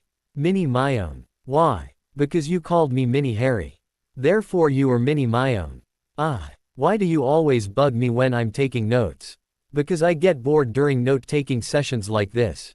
And really, how can you listen to this ghost drag on and not get bored? Because my grades are important to me. Hermione glared over at Harry, who was sitting to her left, eyes closed, seemingly half asleep, and my dear husband, who happens to be falling asleep as we speak. Refuses to take notes himself. But you take better notes. So, the point is to try and retain the information in any form that will help you remember it. Did you ever consider that he hates this class? And would much rather learn this dreaded material from you rather than pay attention to a boring ghost? But that makes it harder on me. Well, why not just nudge him or something? Hermione, seeing that Harry still had his eyes closed, elbowed him in the ribs. Harry jumped, startled by Hermione's elbow. He raised his eyebrows at her, and she nodded towards the blank parchment in front of him. Getting the hint, Harry picked up his quill, and began writing. Hey, what did you do that for? It was your idea. Yeah, but I didn't think you'd actually do it. Well, don't give me such a good idea next time. Point taken. And with that, Mini Harry went away for the rest of class. It was a cold February morning when Harry awoke earlier than usual. He hadn't slept well the night before. In fact, he hadn't even slept in his bed, let alone his own room. He had his head lying on an open book. Where there's a wand, there's a way, and a wet spot where he had drooled. He had fallen asleep in the library. But unlike the last time, he wasn't there searching for a way to help him hold his breath for an hour. He was there waiting for his salvation. Harry had spent the better part of the last couple of weeks trying to stay true to what had happened the last time. He didn't want any unwanted changes to happen. Things were going smoothly so far. The last thing he wanted to do was completely disturb the timeline. So here he sat, just like last time, in the library the night before the second task of the Triwizard Tournament. He had a backup plan if he needed it. But he was hoping not to have to resort to that. Dobby was due to arrive in 3 minutes. Harry had been careful to mention, within earshot of the imposter Mad Eye, that he hadn't figured out how to hold his breath for an hour. 10 minutes to go until the third task was to begin. Harry's house elf friend, Dobby, came to his rescue, just like he had hoped. Harry had been feigning sleep for about 20 minutes, and now Dobby was poking in his side. Harry Potter must wake up, sir. Not yet, 5 more minutes. No, sir. Harry Potter must wake up now, or sir will be late for the second task. Harry Potter only has 10 minutes until the task begins. Oh no, and I don't have any way to breathe underwater. Harry said, trying his best to act disappointed. But sir, if you eat this, Harry Potter will be able to rescue the thing he will miss most. What do you mean? Gillyweed, sir. It will allow Harry Potter to breathe underwater, to save the thing he will miss most from the merpeople. But sir must hurry. 10 minutes to go, sir. Brilliant, Dobby. Thank you. You saved my life, Dobby. I owe you big time. Harry said as he took the gillyweed from Dobby and ran down to the Black Lake. Harry ran as fast as he could down to the Black Lake, adrenaline pumping through his veins. He knew what he had to do this time. He had his plan completely figured out. I'll save Hermione and Gabrielle after Krum and Cedric get their people, Harry thought to himself, going over his plan one final time. Harry figured, once again, it was best not to mess with a good thing. He didn't want there to be any chance that Bill Weasley and Fleur Delacour didn't end up getting married. He couldn't bear to think that if he didn't rescue Fleur's little sister Gabrielle, that they wouldn't end up together. Harry arrived at the lake out of breath, but in time. He stripped down to his swimming trunks, and at the count of 3, waded into the lake. He put the gillyweed in his mouth, and dove underwater. He dove and dove, finally arriving at the bottom, finding the 4 victims. But Harry was in for the shock of his life. As he reached the victims, Harry was stunned at who he saw down there. Hermione was there as he expected, as was Cho Chang, and Gabrielle Delacour. But the shock wasn't from seeing these 3. It was the 4th that caught him off guard. It was the last person he expected to see at the bottom of the lake. Ron Weasley. Harry, treading water, was dumbfounded. Of all the people he thought he'd see down here, Ron was easily the last he expected to see. Confusion clouded Harry's thoughts. Wait a minute here, who am I supposed to save? My victim last time was Ron. And Hermione was Crumbs. But, what's going on here? Shouldn't I be saving Hermione this time? She's my wife. But, Ron's here. I haven't even spoken to Ron in ages. Okay, Harry, think this through.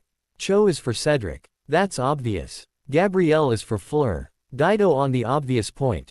But, who's Crumbs? Ron. Or has Hermione struck up a friendship with Krum in this timeline too? This is supposed to be easier this time around. Well, guess I'll wait to see who Krum takes. I swear, if he takes Hermione, she's got some explaining to do. Harry swam over and hid behind a couple of large boulders, waiting for the other 2 guys to come get their victims. All I need now is for Fleur to come by too. That'd be just peachy, Harry thought to himself as he waited. A couple more minutes went by, and Cedric, using the bubble head charm, came and rescued Cho. Moments later, Krum came swimming down. Wow, Krum really doesn't look good as a shark.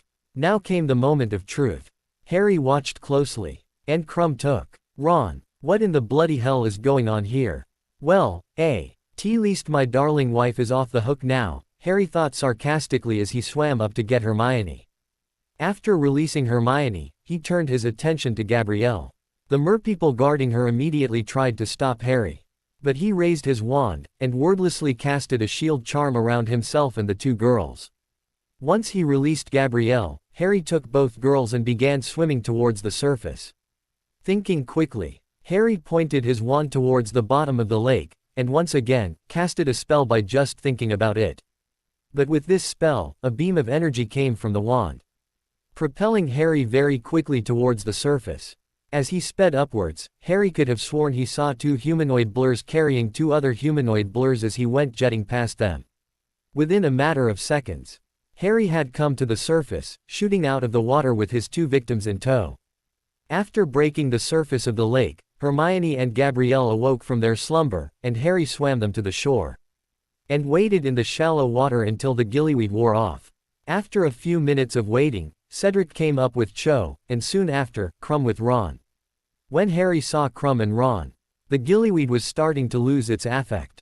Harry swam to shore, and was greeted by a hysterical woman, who was very determined to kiss him.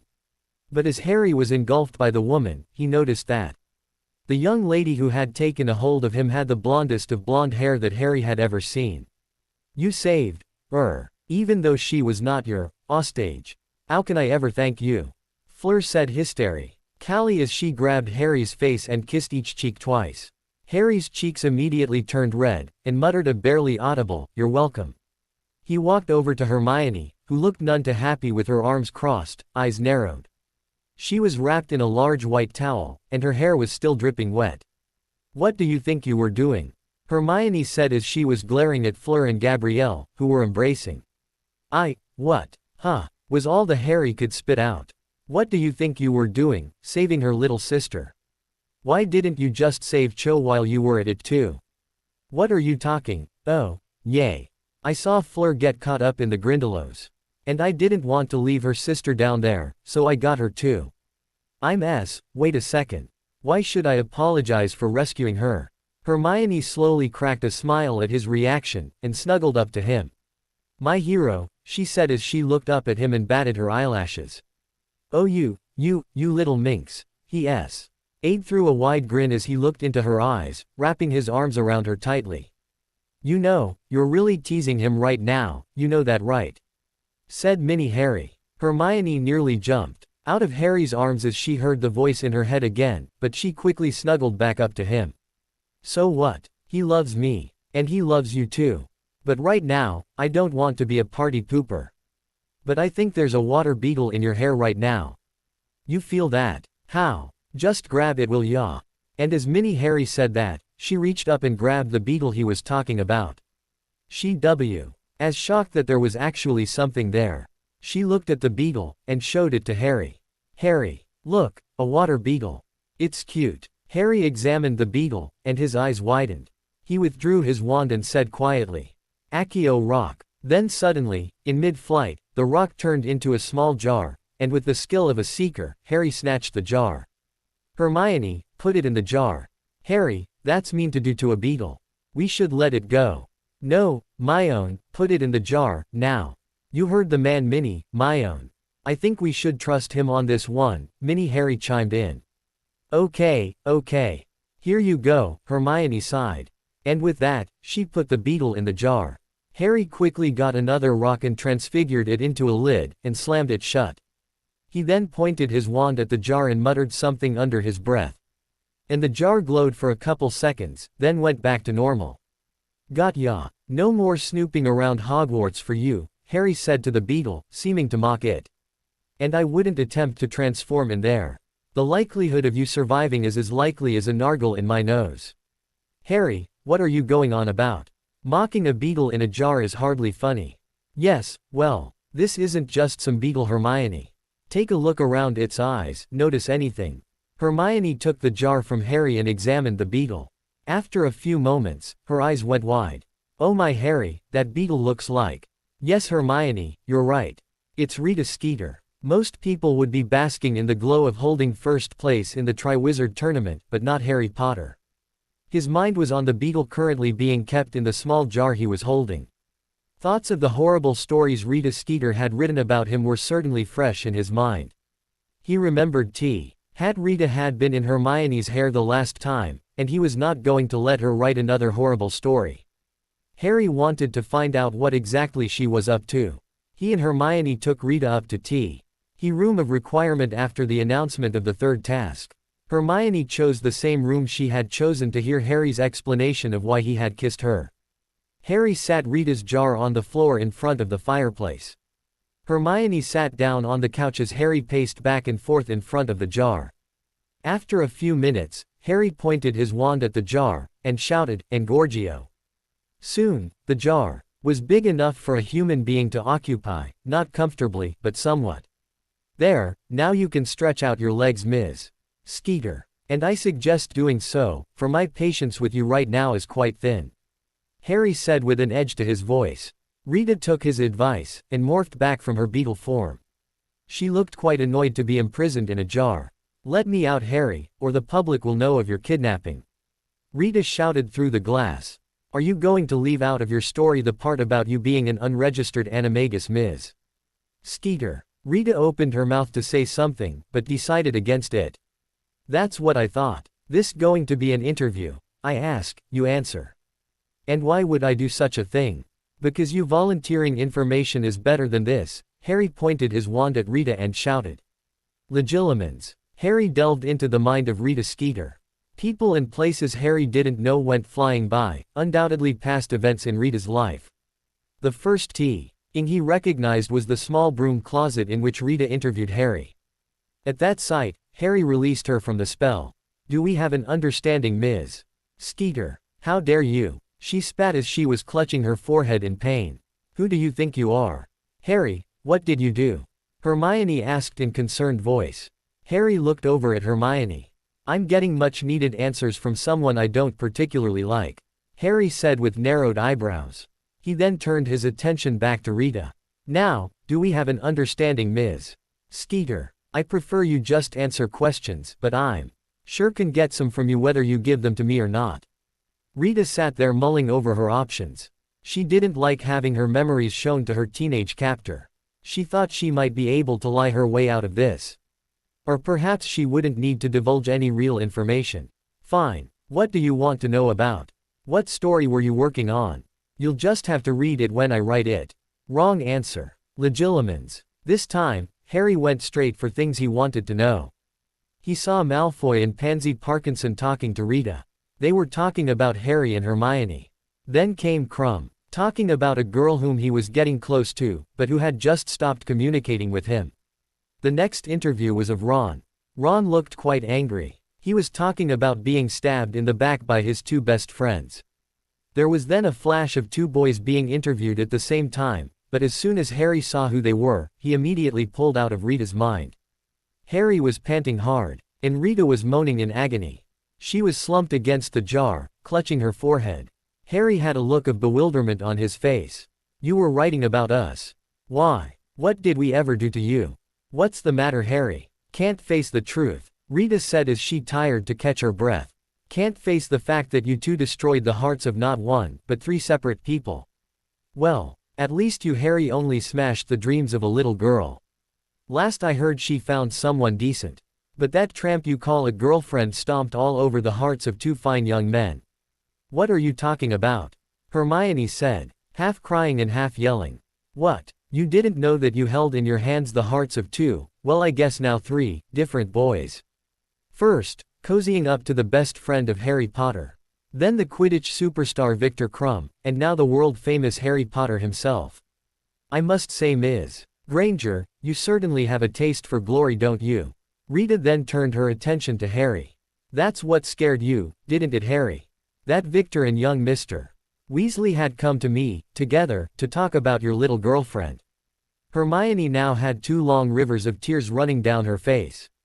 She sprang up from the couch and ran from the room of requirement. Harry tried to reach out and stop her, but she was too quick for him. He took 2 steps towards the door, but thought it best if he didn't leave Rita Skeeter imprisoned in a jar here in the room of requirement. He looked over at Rita, glancing daggers at her. "I'd morph back to a beetle if I were you, and make yourself comfy. You'll be in there for a long time." Rita opened her mouth to say something, but at the sight of Harry's wand, transfigured back to a beetle. Harry pointed his wand at the jar once more. muttered Reducio, and the jar shrank back the size it had once been. He picked up the jar and shoved it into his robes. And as fast as his feet would take him, he ran after Hermione. Hermione! Hermione! Where are you? Harry thought as he tried to chase after his hysterical wife. He had no idea where she had gone, but he was running to where he thought she would go, her room. Not now, Mini Harry. Not now. Hermione cried. Harry ran into the Gryffindor common room, and saw a flash of bushy, brown hair running into the girls' dormitory. Harry instinctively ran after her, only to run full-on into the invisible barrier protecting the girls' dorm from any boy entering them. Harry was thrown backward several feet, and landed flat on his back. He got up, and his heart was racing. Harry was panicking, not knowing what to do. He wanted to comfort Hermione, and made a decision that was long overdue. Hermione, please come out. Not now, please Mini Harry. I don't need this right now. Harry could hear her sadness even in her thoughts. Hermione, please, Harry pleaded. Please come out. I can't help you in there.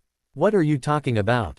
You're in my head. Hermione, I thought you would have figured it out by now. I should have told you sooner, but I was having too much fun allowing you to think you had a voice in your head.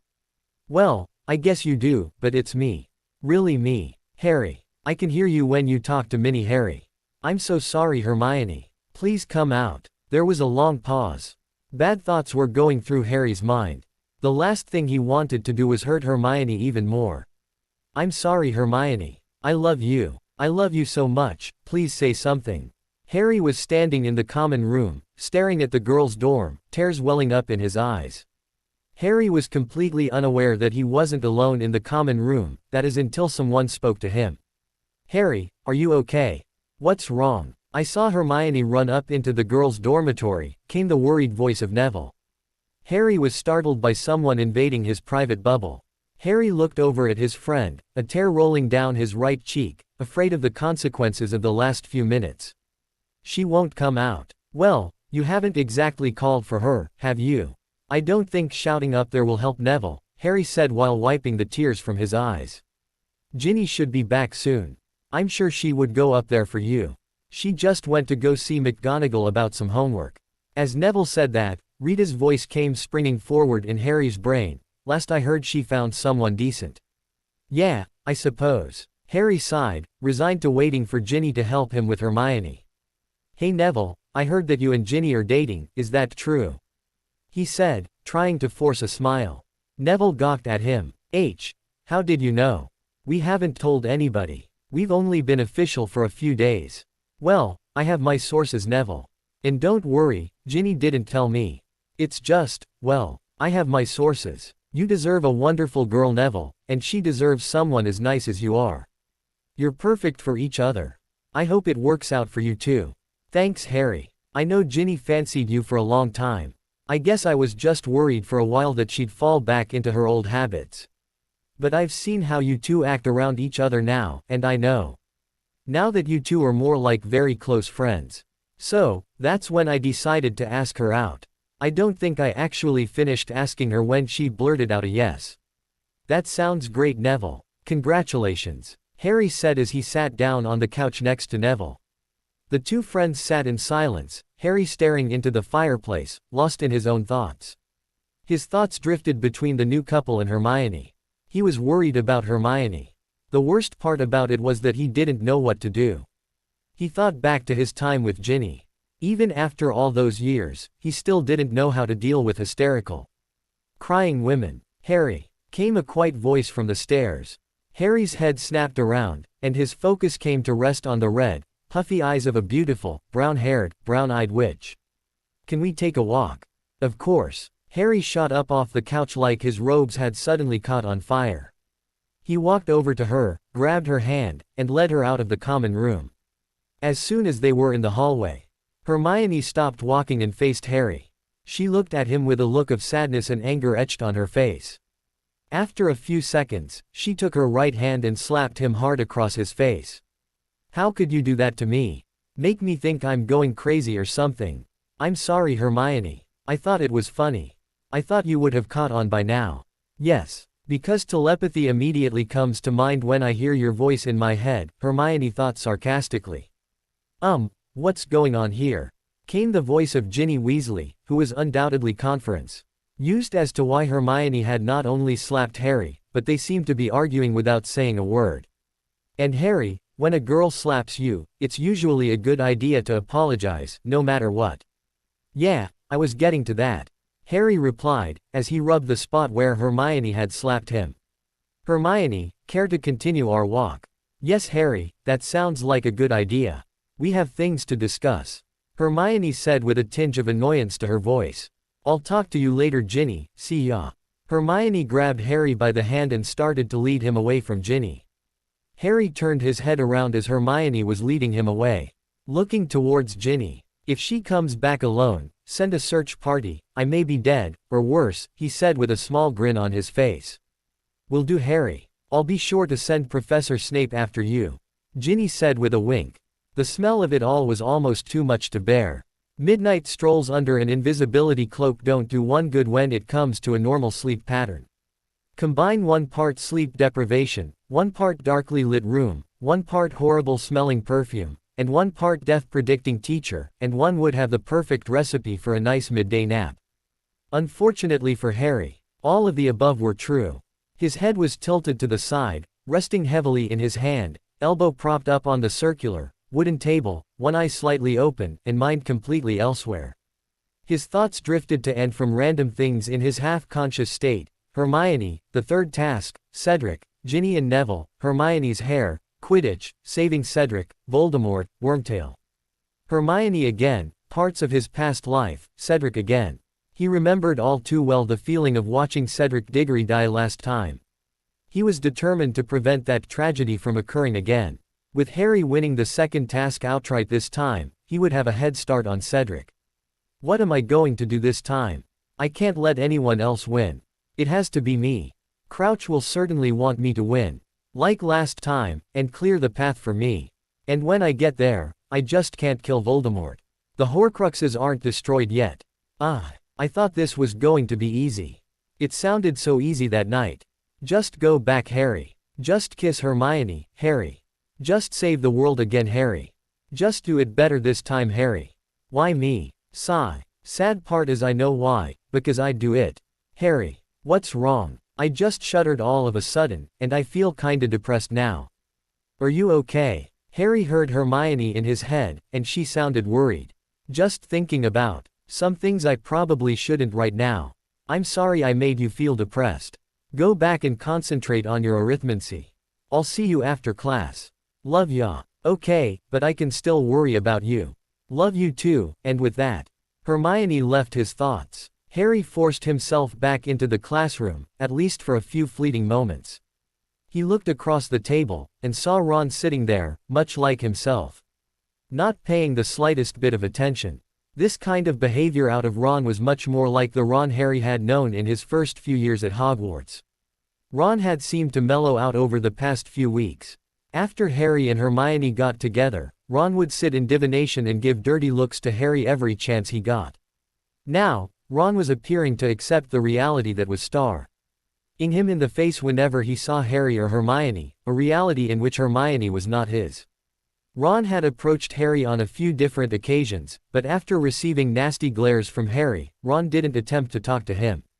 Finally, Professor Trelawney assigned them their homework, an astrological chart detailing what was to happen to them in the next 2 weeks.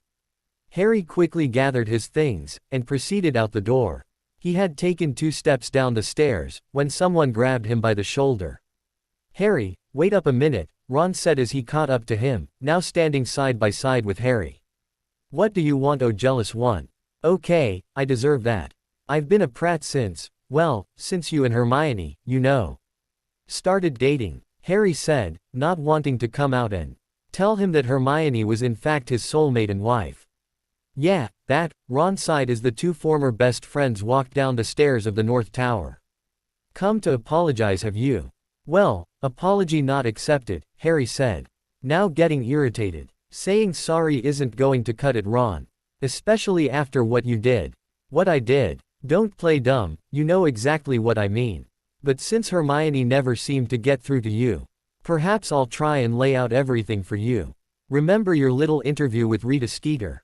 And getting buddy-buddy with Crumb and doing a nice little bit of Harry and Hermione bashing. Then going to her together to bash us some more. Please Ron, you think I wouldn't find that out? Ron looked completely crushed. Harry, you have every right not to like me anymore. All I want is the chance to explain everything. To both you and Hermione. Can I at least have that chance? Harry stayed silent, contemplating Ron's words. After a few moments, Harry had his answer. I'll tell you what Ron. I'll give you your chance, but only when me and Hermione are ready to hear it. We'll let you know when we're ready.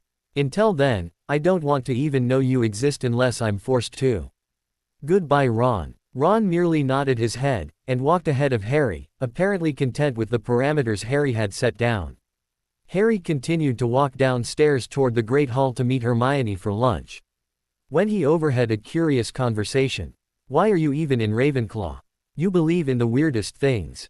And you know that no boy would even look at you. You're so strange that even the ugly guys won't ask you out. Harry reached the bottom of the stairs, walked around the staircase, and saw that the two girls, a brown-haired, third-year Ravenclaw girl, a black-haired fourth-year girl, also a Ravenclaw, had cornered a cowering girl, who Harry could hear sniffling behind a magazine. He couldn't make out what magazine it was because there were black ink marks all over it. He saw, however, long, dirty blonde hair coming down from behind the magazine. A swell of guilt built up inside Harry. He was on his way to meet Hermione in the Great Hall, but he man who hated seeing people bullied prevented him from going any farther. He wanted to see who this young lady was. A knot in Harry's stomach though gave him a feeling he didn't like. Why don't you just quit school, Loony? And save the rest of us Ravenclaws the embarrassment of having you in our house? Said the brown-haired girl in a disgusted tone. Harry's blood boiled at that comment. He won. Ted to hex these two girls into oblivion for picking on one of the few people he would call a friend, Luna Lovegood. He walked up behind them, a plan forming in his head. You girls are right, Harry said in a mockingly superior tone. The three girls nearly jumped out of their robes, startled by Harry. Luna most certainly doesn't belong in Ravenclaw. The two mean girls grinned at Luna, pleased the great Harry Potter had joined their side. Luna peeked over her magazine, tears in her eyes, looking at Harry. As the two other girls looked at Luna, Harry gazed into Luna's silvery gray eyes, and winked at her. Luna slightly squinted at Harry, trying to decipher what he had meant by the wink he gave her.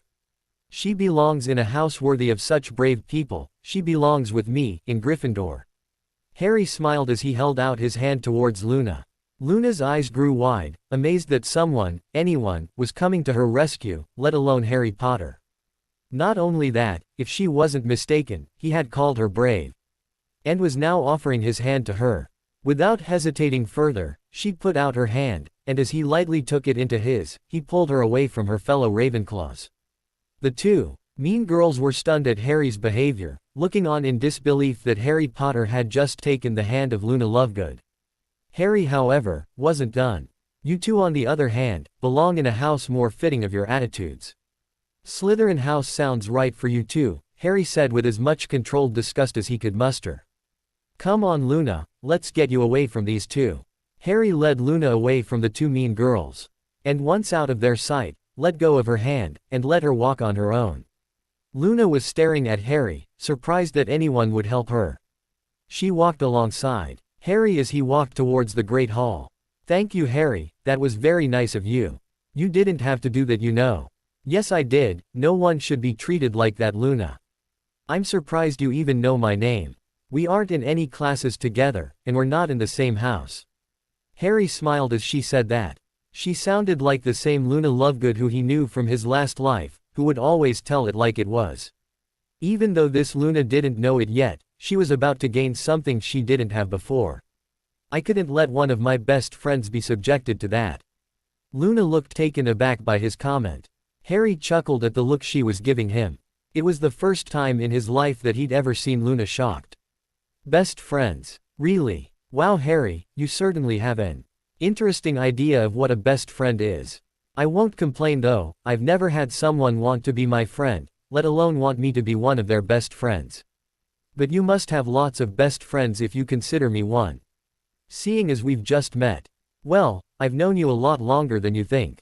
And I know you well enough to know that I would put my life in your hands, and that if Voldemort returned, you'd be one of the few people who would stand with me against him." Luna blushed at hearing Harry's kind words. "You really think I'm brave, don't you?" "Why? It's a long story. And rather complicated. Would you like to talk about it? It's the least I can do for you since you saved me from those awful girls back there. And it sounds like an interesting story too." Harry looked at her, and saw she really meant what she said. She was always willing to listen to him, no matter what he had to say. Then again, he was always willing to listen to her, no matter how many times she brought up Nargles and Raxperts, or whatever creature was on her mind at the time. Harry wondered if he really wanted to talk about what was on his mind. He'd been considering telling Hermione the entire story, but he was unsure of how she'd react. With Luna, he was sure she'd accept whatever he said, and honestly discuss it with him. It was one of the qualities he'd always liked about her. Harry looked around, saw an empty classroom, and decided to share some of the burden he'd been carrying around since he'd come back. "Luna, would you mind stepping in here for a moment? I don't really want anyone to overhear us." Luna nodded, and they entered the small, spare classroom. "Well, I first want to say that I haven't even shared this with Hermione yet. Mostly because I don't know how she'll react to it. But you think I can handle it? In not so many words, yes. Why? Because you have always had the ability to see the bigger picture. You don't reject things just because other people think they're silly. You leave open the possibility. You have a well of understanding that most people don't have capability to possess. And mostly, I don't think you'll laugh at me if I tell you." "Of course I wouldn't, Harry. It feels awful to have someone laugh at you because you believe in something that others don't understand. And that's why you're one of my closest friends, Luna. Why do you keep saying that? Is that what you wanted to share with me? Did the Raxperts cause me to lose my memory, and you really are my friend?" "Well, yes and no. Yes, it does have to do with us being friends. And no, you didn't lose your memory." Harry ran his hands through his messy black hair, rubbed his neck, and gave off every sign of being nervous. He knew what he was going to say was going to sound ridiculous. Which is the reason he was going to tell Luna first. "I guess it does have to do with memories though. I just have a lot more than everyone here. Here, yeah, here, and now, I guess would be the proper term. You see, Luna." Harry sighed. Here it was, the moment he had been dreading since coming back. He felt the weight of his words, and hoped that sharing them would help release some of the burden he had been carrying for months on his own. "I've gone back in time." After a slight pause, Luna tilted her head to the side, and looked curiously at Harry. "How far?" "A long time, actually," Harry said as he was slightly cringing, still worrying about how he sounded. "I can see why you're so nervous about sharing that. Not many people have gone back in time, as far as we know anyway. It's hard to notice such things, unless they come right out and say it like you did.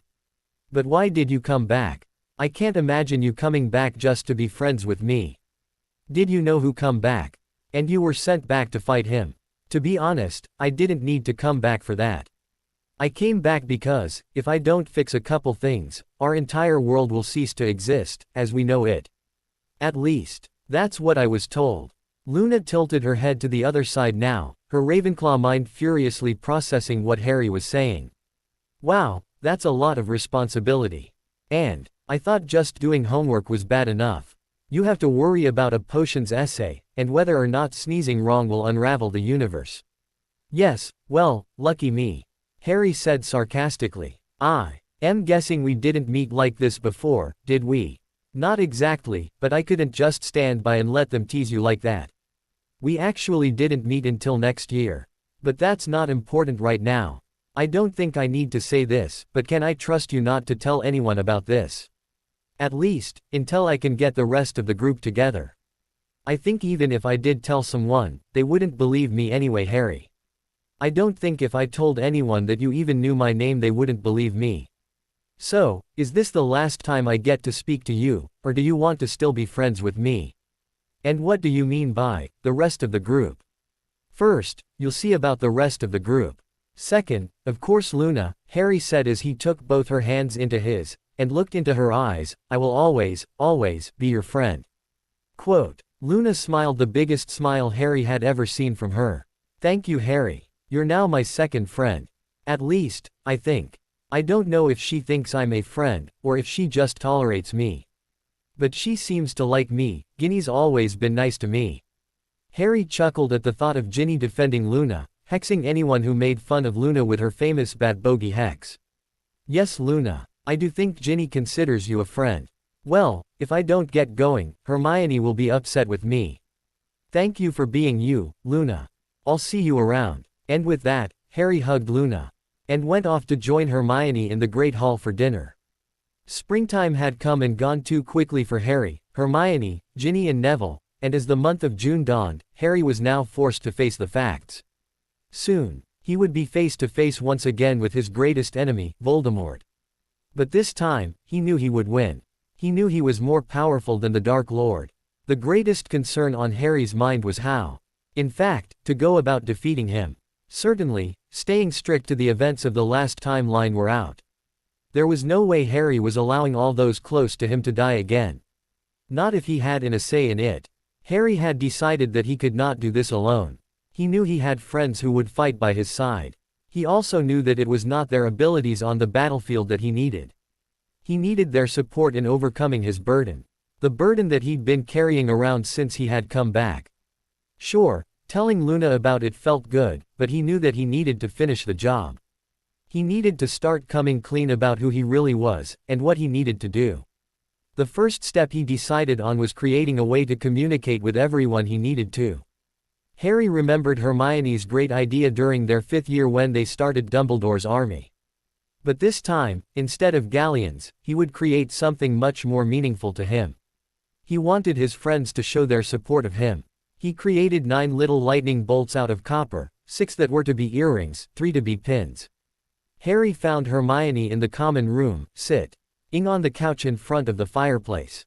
He walked over and stood in front of Hermione, and she looked up, gazing at him warmly.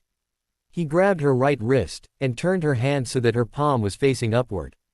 Open please, he thought as he smiled at her. She returned his smile, and opened her hand. Harry placed a pair of lightning bolt earrings in her hand, and closed her hand for her. These are for you. You don't have to wear them as earrings, because I know you aren't big on jewelry. They're the symbol of our group. Hermione opened her hand, and looked at the earrings. These are wonderful, Harry. I'd love to wear them. Hermione thought as she put them on. Did you make them yourself? I did in fact. And this is all your idea, believe it or not. He went on to explain what they did. And Hermione looked very impressed with Harry. But I've got to go and give out some more bolts. I'll talk to you later, he thought as he leaned over and kissed on the forehead before walking off to find the others. He then approached Ginny and Neville, and gave a pair of earrings to Ginny and a pin to Neville, explaining their significance. He told Ginny that even if she didn't wear the earrings, to keep them with her at all times, which she readily agreed. After that, he had 1 pair and pin left. He knew who they were for, but getting them to the people he wanted to were going to be more difficult. He decided to approach Luna first. At dinner, he walked over to the Ravenclaw table and tapped Luna on the shoulder, earning curious looks from everyone around. Luna, may I talk to you out in the hallway? It's important, Harry whispered in Luna's ear. Sure thing, Harry, Luna replied. She got up from her dinner, and walked with Harry out into the hallway. He then walked her out of the castle entirely, and started walking towards the Black Lake.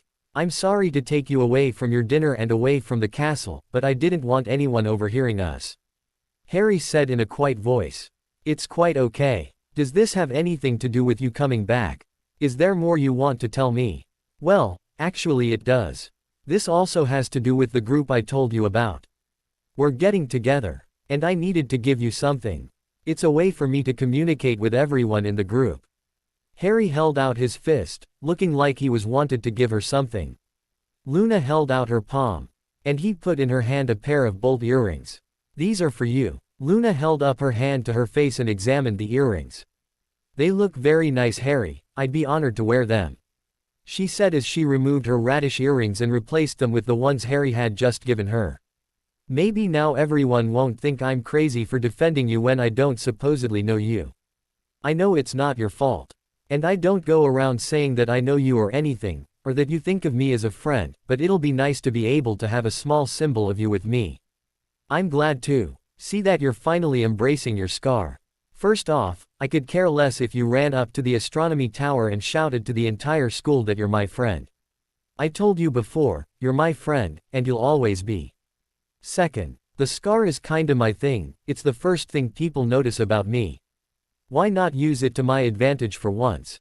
People will know who my true friends are. Luna blushed at hearing Harry refer to her as a true friend. Now, these just aren't earrings, they're more. What do you mean, Harry? Luna said while absent-mindedly playing with her left earlobe with its new ornament. They had stopped walking halfway between the castle and the lake. It's a way to communicate with you. It's genius if I do say so myself. It was Hermione's idea. See mine here, Harry said as he showed her a lightning bolt shaped like hers, only bigger. This is the master one. I can send messages to anyone who has a bolt. If you have it on you, you will hear a chime in your mind's ear. It will go off every 5 minutes if you don't listen to the message, or if you don't have it with you, it will chime as soon as you touch it.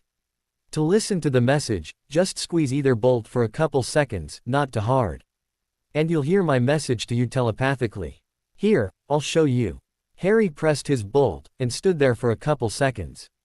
Luna then heard a small chime in her head. She reached up and squeezed her left earring bolt, and heard, "Hi Luna. This is Harry. Just testing. Say something to me when you're done hearing this." Luna's eyes grew wide at hearing Harry. "Wow, that's amazing. Can I send messages back?" "You certainly can. Press and hold the bolt for a couple seconds. You'll hear me say something to you, and then you just say in your mind's voice what you want to say. Release the bolt when you're done. Try it." Luna looked impressed at Harry's words. She once again squeezed her left bolt earring, and after a couple seconds, she heard Harry again. Sending a message. Begin at the chime. Hi Harry. It's Luna. I don't know what to say, so I'll just say bye. Bye. She released the earring, and heard Harry once more. To confirm message, do nothing. To redo message, press and hold the bolt within 3 seconds. Luna chuckled at hearing Harry say that. You sound funny, Harry. Yes, well, I was trying to sound like a answering machine. A what? Never mind. It's a muggle thing. Now my bolt chimed, and I press mine, and Harry listened to Luna's message, and chuckled at her message. I hear your message. You can only send messages to me. But I can send them to everyone or just a specific person. Well, we better be getting back to the castle, he said as they started walking back to the castle. You know Harry, you're my first boyfriend. Luna's eyes grew wide and her cheeks went Weasley hair red when she realized what she had said. I mean boyish friend. I mean, guy friend. Her face was now completely red, which contrasted greatly with her dirty blonde hair, and she started to run away from Harry. But before she was more than 2 steps away from him, he reached out and grabbed her arm, preventing her from running away. Harry was laughing, but he tried his hardest to suppress it, not wanting to embarrass her further. It's okay Luna, I know what you meant. No need to be embarrassed. And don't worry, I'm kinda used to girls having crushes on me. One Ginny Weasley had a big crush on me, both this time and last time. This time it ended because of me and Hermione. But last time, well, Harry thought back to his time with Mrs. Ginny Potter. Let's just say she didn't really get over me, he said with a smile. Who said I had a crush on you? Your red cheeks. Luna, whose rosy cheeks had begun to lose their color, quickly had blood rushing back into them. Well, can you blame me? You're the first boy to be nice to me. And you're quite handsome. This time, it was Harry's turn to blush. It's no wonder so many girls fancy you. Me, Ginny, Cho, and lots of others I'm sure. All jealous of Hermione of course. Well, I'm not much anyway. And not Ginny, now that she's got Neville. I'm not really because you talked to me. And you gave me these pretty communication devices, you don't even know Cho exists. Harry chuckled, thinking of Cho, his first girlfriend last time. I'm sorry too. Say no one really stands a chance against Hermione. She's got my heart for the rest of my life. You'll find out why when the first meeting comes around, which will be soon. I gotta get going Luna, I'll talk to you soon. Bye. Harry then ran up to the Gryffindor common room, with 1 pin left to give, and unsure how to give it to the person of whom he was intending on giving it to. Harry met up with Hermione in the common room. She gave him a big smile when she saw him. "And where were you? I told you, delivering a pair of earrings to someone. I want to talk with you about Ron," he thought as he sat next to Hermione on the couch. "Do you think we should forgive him?" "Harry, I've been ready for a while. It's so sad to see him now. He looks so lonely without us. I've seen him approach us and not say anything. You look at him like you want him to drop dead. I didn't want to say anything until you did. I think we should at least hear him out." He put his arm around her, and she snuggled up next to him, putting her head on his shoulder. "I think it's time. I want to hear what he has to say." "Well, he's sitting over there at the desk. There's no time like the present, right?" "How true that is," he said as he kissed her forehead. Harry turned his head towards Ron. "Hey Ron, why don't you join us here on the couch?" Ron nearly jumped out of his chair, startled by the fact that Harry had actually addressed him. Ron looked at Harry, and saw for the first time in months, he wasn't glaring at him. He saw that the emerald green eyes weren't full of anger, more like curiosity. Ron wasn't expecting to spill his guts tonight, but he certainly didn't want to lose this opportunity. He got up, and walked over to the couch and joined his two former best friends. They sat on one side of the couch, cuddling. He sat on the opposite side of the couch, leaning against the arm. He took a deep breath, and looked at his friends. "So, you finally ready to hear me out?" Ron said in a quiet, reserved tone of voice. "Yes Ron, we're ready. Hermione's been ready for a while. It's been me who hasn't been. But I realized something recently. I've been holding something against you that's been beyond your control. For that, I'm sorry. I should have let you explain what's been going on. So please, tell us what you've wanted to say. I promise no matter what, I won't get upset. I'm sure this is difficult enough for you," Harry said in a calm, soothing voice. Ron was happy to hear Harry be nice to him. He wanted so badly to have his best friend back. This little push from Harry was all Ron needed to hear. "First off, I'm sorry for being upset at you two for being together. I've had in my mind that you, Harry, would be with Ginny, and I would be with Hermione. And when I saw you two kiss that day, I saw that dream being shattered before my very eyes. It didn't help I saw Ginny's reaction too. I got upset for the both of us. But since then, Ginny and you guys have been close friends. It took me a while to realize that Ginny had forgiven the both of you soon after that day." Ron took another deep breath, and even had a small tear in his left eye. "Then, I came to a big conclusion, something that snapped me out of my sulking mood, something that took me a long time to get over. And it's this, Harry, if Hermione never existed, and that first day on the train, would we have shared a compartment, and become best friends?" Quote. Harry looked at Ron with a puzzled look on his face, unsure of where he was leading the conversation. But he decided to go along with it. He thought hard about Ron's question, and came to a simple conclusion. "Of course Ron, you were the first friend I ever had in my life. If Hermione didn't exist, we still would have become best friends, yes. And what if I didn't exist? What would have happened then? Would the two of you become best friends as well?" "I think so," Ron said, not allowing them to answer his question. "Heck, you two probably would have gotten together sooner." "I think so too. Ron, you know what I said that day, that ever since I laid eyes on Harry, that I loved him," Hermione said. "Exactly. Now, what if Harry didn't exist?" Ron said, letting the question linger. Harry and Hermione looked at each other, a look of curiosity etched on their faces, both wondering where Ron was going with this. After a few moments, Ron spoke again. "I think back to our first year, Hermione. And I remember how I felt about you. I remember thinking you were just a bossy, know-it-all girl. And without Harry, I don't think I would have ever come around to see you for who you really are. Without Harry, there's no way we would have been friends. So it is him I have to thank for that. And in that realization, I knew that it wasn't meant to be between you and me, Hermione. Harry has always seen in you something I couldn't. I hope that you two can forgive me. I really want to be friends with you again. I miss you guys." Harry looked at Ron, wanting to accept his friend's heartfelt apology, but there were still a couple questions he wanted answered before he forgave Ron. "I just have a couple questions, Ron. Why did you go to Rita Skeeter about us?" Harry asked. "I didn't exactly go to her. She found me, right after the big blow up. I was so furious, I said a lot of things I shouldn't have. Things I really didn't mean. I'm sorry. It's okay. She's a nasty woman, that Rita Skeeter. Hermione chimed in. And what about Crumb? How did you get to know him?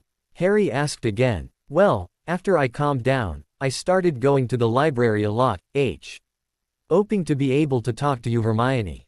But instead, I found Crumb there, a lot actually. We ended up talking quite a bit, and he asked me if I knew you. I of course was all too willing to share that I was a friend of yours. We ended up talking a lot about you, mostly Hermione bashing sessions really. That's when Rita came back around and wanted to interview us both together. We did it. I'm not proud of it. Then came the second task. And I was Crumb's choice for a victim. After that task, he called you a cheater, Harry. He thought you used illegal magic or something. I may have not been too happy with you. But I knew you weren't a cheater. I told Crumb so. Since then, we haven't spoken. Ron looked rather depressed, having to relive the past few months' events. But at the same time, he was happy to be talking with Harry and Hermione again. What do you think, my own? Should we forgive him? I do, Harry. I can tell he misses you. And me too, but it's you I think he misses most. Harry took a deep breath. And looked Ron in the eye. Ron, we forgive you. Harry said. Ron had a big grin on his face after hearing those words from Harry. Now, there's something I want to give you. Harry reached into his pocket. And grabbed the last remaining bolt and tossed it to Ron. He caught it, and looked curiously at it. Looks cool, like your scar. What is it? Ron asked. Harry explained what the bolt did, and afterward. Ron looked impressed. Wow, Harry, that's a right bit of magic you've got here, he said as he pinned the bolt to his robes. I won't take it off, except for the shower of course. Harry was pleased to have Ron back as a friend. He realized he'd been holding his grudge against the old Ron and pinning it on the Ron sitting on the couch with him. It's not fair to him. This is a different Ron. One that doesn't argue with Hermione anymore. It's time to let that grudge go, Harry thought to himself. Our first meeting will be in a couple nights, so don't make plans. Harry said to both of them. What meeting? Hermione and Ron said in unison. You'll see, Harry said with a smile. Ginny was sitting back in her chair in History of Magic, half asleep, sitting to the right of Luna Lovegood. She glanced over towards the window where the sun was shining through. Luna threw back her hair, and Ginny saw, at least she thought she saw, a glimpse of the same copper earring that Harry had given her. She focused on Luna's ear, but her hair had fallen back, covering up any earring that Luna may or may not have been wearing. Ginny sat through the rest of class, wondering if she saw what she thought she saw. And pondering if she did, why did Harry give Luna, of all people, the lightning bolt earrings? Yes, Ginny did consider Luna a friend, but how did she know Harry?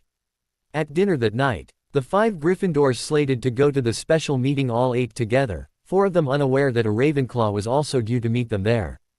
They all sat in silence, wondering had exactly Harry wanted to meet them for. At the end of dinner, Harry knew he needed to hang back and wait for Luna. He decided that there was only one way to do so. Hermione, can you lead everyone else up to the 7th floor corridor? But don't open the room yet. I have to talk to someone before the meeting. I'll meet you guys there. Sure, no problem, Harry. Who do you need to talk to? The 6th member of our group. 6th member? I thought it was just the 5 of us. Don't worry. It's someone we can trust. Anyway, take these guys up there, it looks like we're all done eating anyway. Might as well start early. Okay, Harry. I trust you, and I trust your judgment. Okay, shall we get going for our, study session? Hermione said to the group. Everyone nodded and got up. However, Harry didn't accompany them. Instead, he once again made his way to the Ravenclaw table. He found Luna sitting by herself, like always. He tapped her shoulder, grabbing her attention. Ready to go, Luna. Everyone else is making their way there. Quote, I'm ready, Luna said as she got up from the table. They walked out of the Great Hall, and started walking up the stairs when Luna spoke up. Harry, do you think your group will accept me? I'd really like that. I'd like having friends to talk to. It gets boring doing everything by myself. I think they'll be surprised to see you at first, but they'll accept you. Maybe not immediately, but they will when they see I trust you. Luna nodded as they made it to the top of the stairs, and they saw the other 4 people waiting for them. Hermione, Ron, Ginny, and Neville were waiting patiently for them. When they saw Harry and Luna walking together, all 4 of them were surprised. "I knew I saw your bolt earrings," Ginny exclaimed when she saw Luna. "How do you know Harry?" she said as she ran over to hug Luna.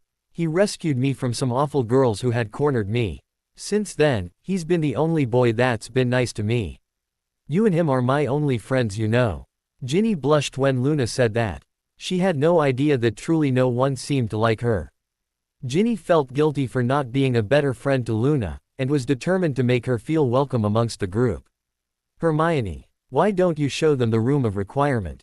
Harry thought to Hermione. "Sure thing, love," she thought back. She walked 3 times back and forth in front of the wall, and once more. A door appeared where once there was none. Luna, Ginny, Ron and Neville stared in wonder at the newly formed door. "Bloody hell, where'd that come from?" Ron said as he pointed at the door. "That, Ron, is the room of requirement. It appears only when someone is in real need of it. Come on, let's go inside," Hermione said to the group. Everyone made themselves comfy inside. Hermione had once again chosen her study room to enter. Hermione, Ginny, and Neville sat on the couch. Luna sat on the floor in front of Ginny, leaning against the couch. Ron sat in the comfy chair to the left of the couch. Harry stood in front of the group, preparing his nerves for what he needed to tell them. He cleared his throat, and all the eyes in the room were now upon him. "Welcome Eve, Rione, to the first meeting of Dumbledore's army, henceforth known as the DA." The group looked confused at first, but after a slight pause, lightly applauded. "Everyone in this room is here for one reason, and one reason only. Everyone here is someone I deeply trust." Harry took a deep breath, and continued. "What gets said and done in this room stays in this room. I've asked you all to be here because I have something to share with all of you." Luna raised her hand. Harry turned his attention to her. "Yes, Luna. Does this meeting have anything to do with what you told me about Harry?" Luna asked. "Yes, in a way it does." "Harry, did you tell her something you haven't told me?" Hermione asked in his head. Harry's head snapped to look at Hermione. "I told her something, yes. I needed to gain her trust. But I thought she already had your trust." "She does. I needed her to trust me." "Listen Hermione, can we discuss this later?" "Hey, what the bloody hell is going on here?" Ron said with a bit of annoyance to his voice. "Nothing," Harry and Hermione said in chorus. Later then Harry. "I think you owe me an explanation." "I owe everyone here an explanation, actually." "What are you talking about?" Merlin's beard. "You two are doing it again. I thought I was just imagining it last time." "Nev, see the way they are looking at each, back and forth, like they're talking without speaking. You guys have telepathy, huh?" Ginny said with an air of excitement about her. "What are you talking about, Ginny?" Hermione said in a worried tone. "Oh, come off it. That's really neat. Being able to talk to each other without being in the same room would be great." Ginny retorted. "How long have you been able to do it?" "A few months, actually." Harry answered. "Well, just tell everyone our little secret." Hermione thought to Harry. "Oh, come on. It's not like she doesn't know already. Out loud please, so we can all hear you arguing." Ginny said in a sing-song manner. "It's not important right now. What is important is why I wanted you all here. I've had another vision. Why didn't you tell me?" Harry glared at Hermione when he heard her in his head. "So, Harry, what was this vision of?" Luna said, blinking at him knowingly. "A lot, actually. I should tell the rest of you why this is important. I had another vision earlier this year. It showed me," Harry said, now looking at Ron, "that Hermione was my soul mate. That's why me and Hermione are together, Ron. Because we're soul mates. We're actually considered legally married by wizarding law." "Yeah, I know about soul mates," Ron said, with a little smile on face. "I just never thought my 2 best friends would be each other's soulmate. Makes me kind of happy I didn't start dating you, Hermione, knowing now that 2 soulmates wouldn't have gotten together." "Well, Harry, go on about this other vision." "That's very nice of you to say, Ron, but yes, please continue, Harry," Hermione said. "Well, it's mostly about Voldemort. He's coming back, and my vision showed me how to defeat him." Shocked faces were now staring at Harry. I've been trying to plan this out perfectly for a while now. My vision showed me specific things that were going to happen. And they have so far.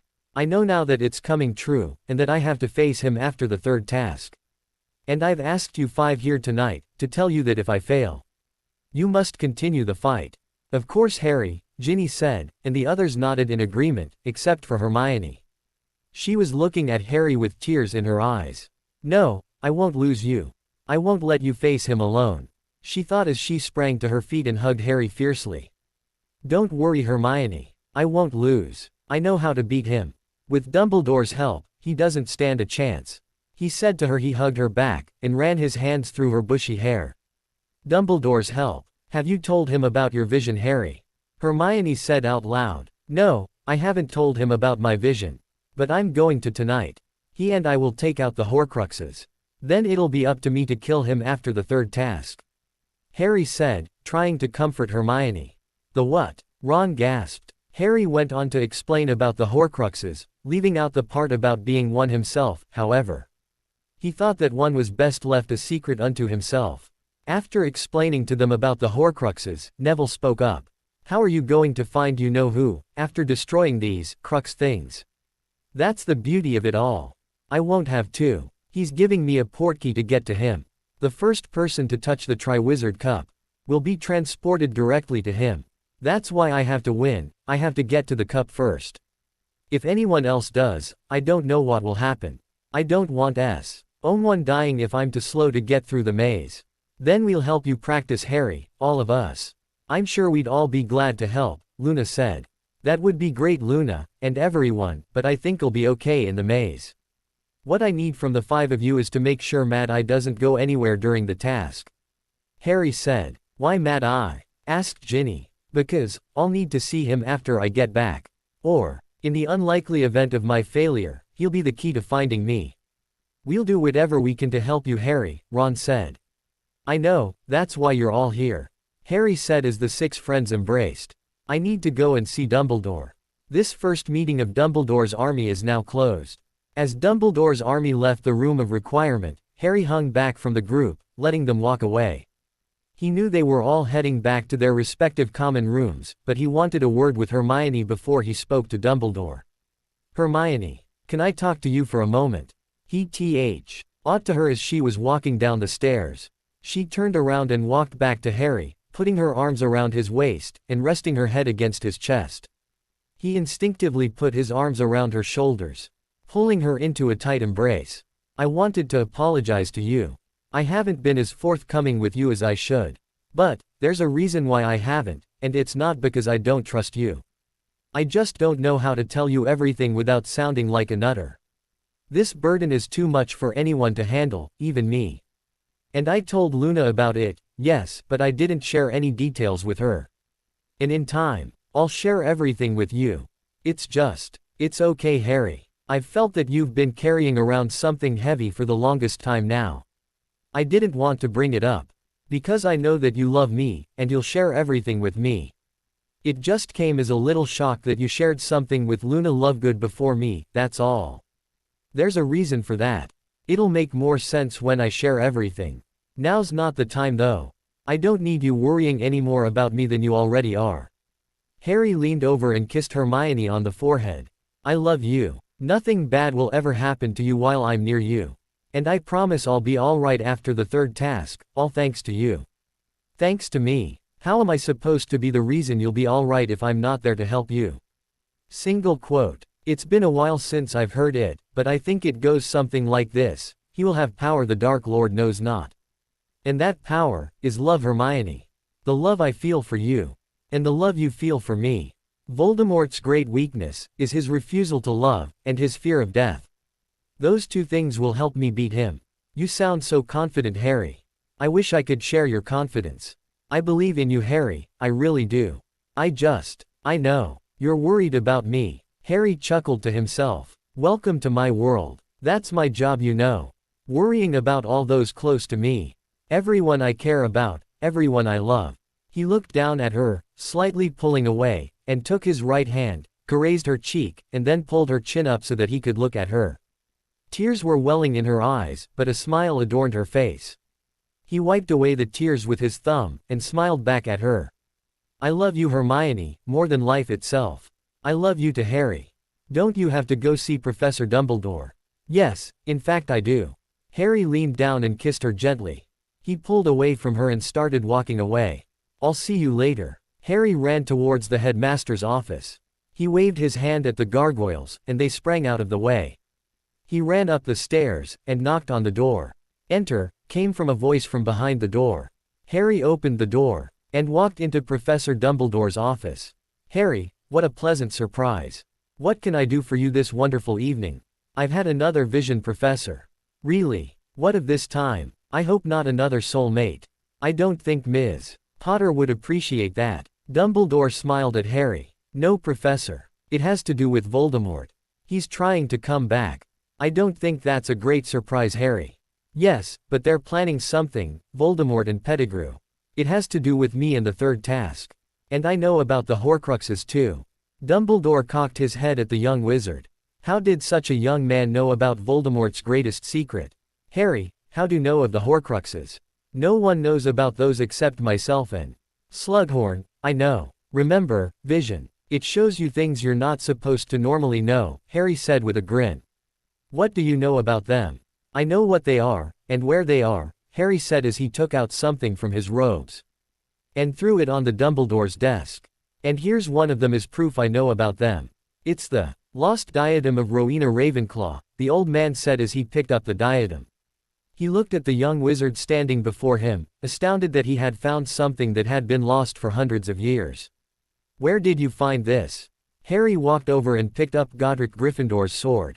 He was deciding whether or not to tell Dumbledore where he found it, or tell him a slight fib. I found it, in the Chamber of Secrets. No. Harry decided, at that moment, to never utter the name Voldemort ever again. Tom Riddle put it there when he came back here and asked for the Defense Against the Dark Arts job. Can I see it again, Professor? He asked, holding out his hand. Dumbledore gave Harry back the diadem, and he set it on the table. He aimed the sword at it, swung, and connected with it. A crack formed in the middle of it, and the piece of Voldemort's soul that resided in the diadem showed itself, shrilled a terrible scream, and disappeared. Harry smiled as he saw the miniature Tom Riddle evaporate into nothing. Dumbledore slightly titled his head in amazement that Harry had destroyed one of the Horcruxes in front of him. Harry, you said you knew about all of them and where they are. I have a good idea as to what they are. But if you wouldn't mind sharing what you know, or at least what your vision showed you. Of course, Professor. Riddle's diary, the one that took over Ginny in my second year, was one, but I believe you knew that one already. Dumbledore nodded. The diadem obviously. Hufflepuff's cup, which is in the Lestrange vault in Gringotts. The Marvolo ring which is at the Morvolo estate. Which, by the way, is the Resurrection Stone, the third Deathly Hallow. Dumbledore was once again shocked at the knowledge possessed by young Mr.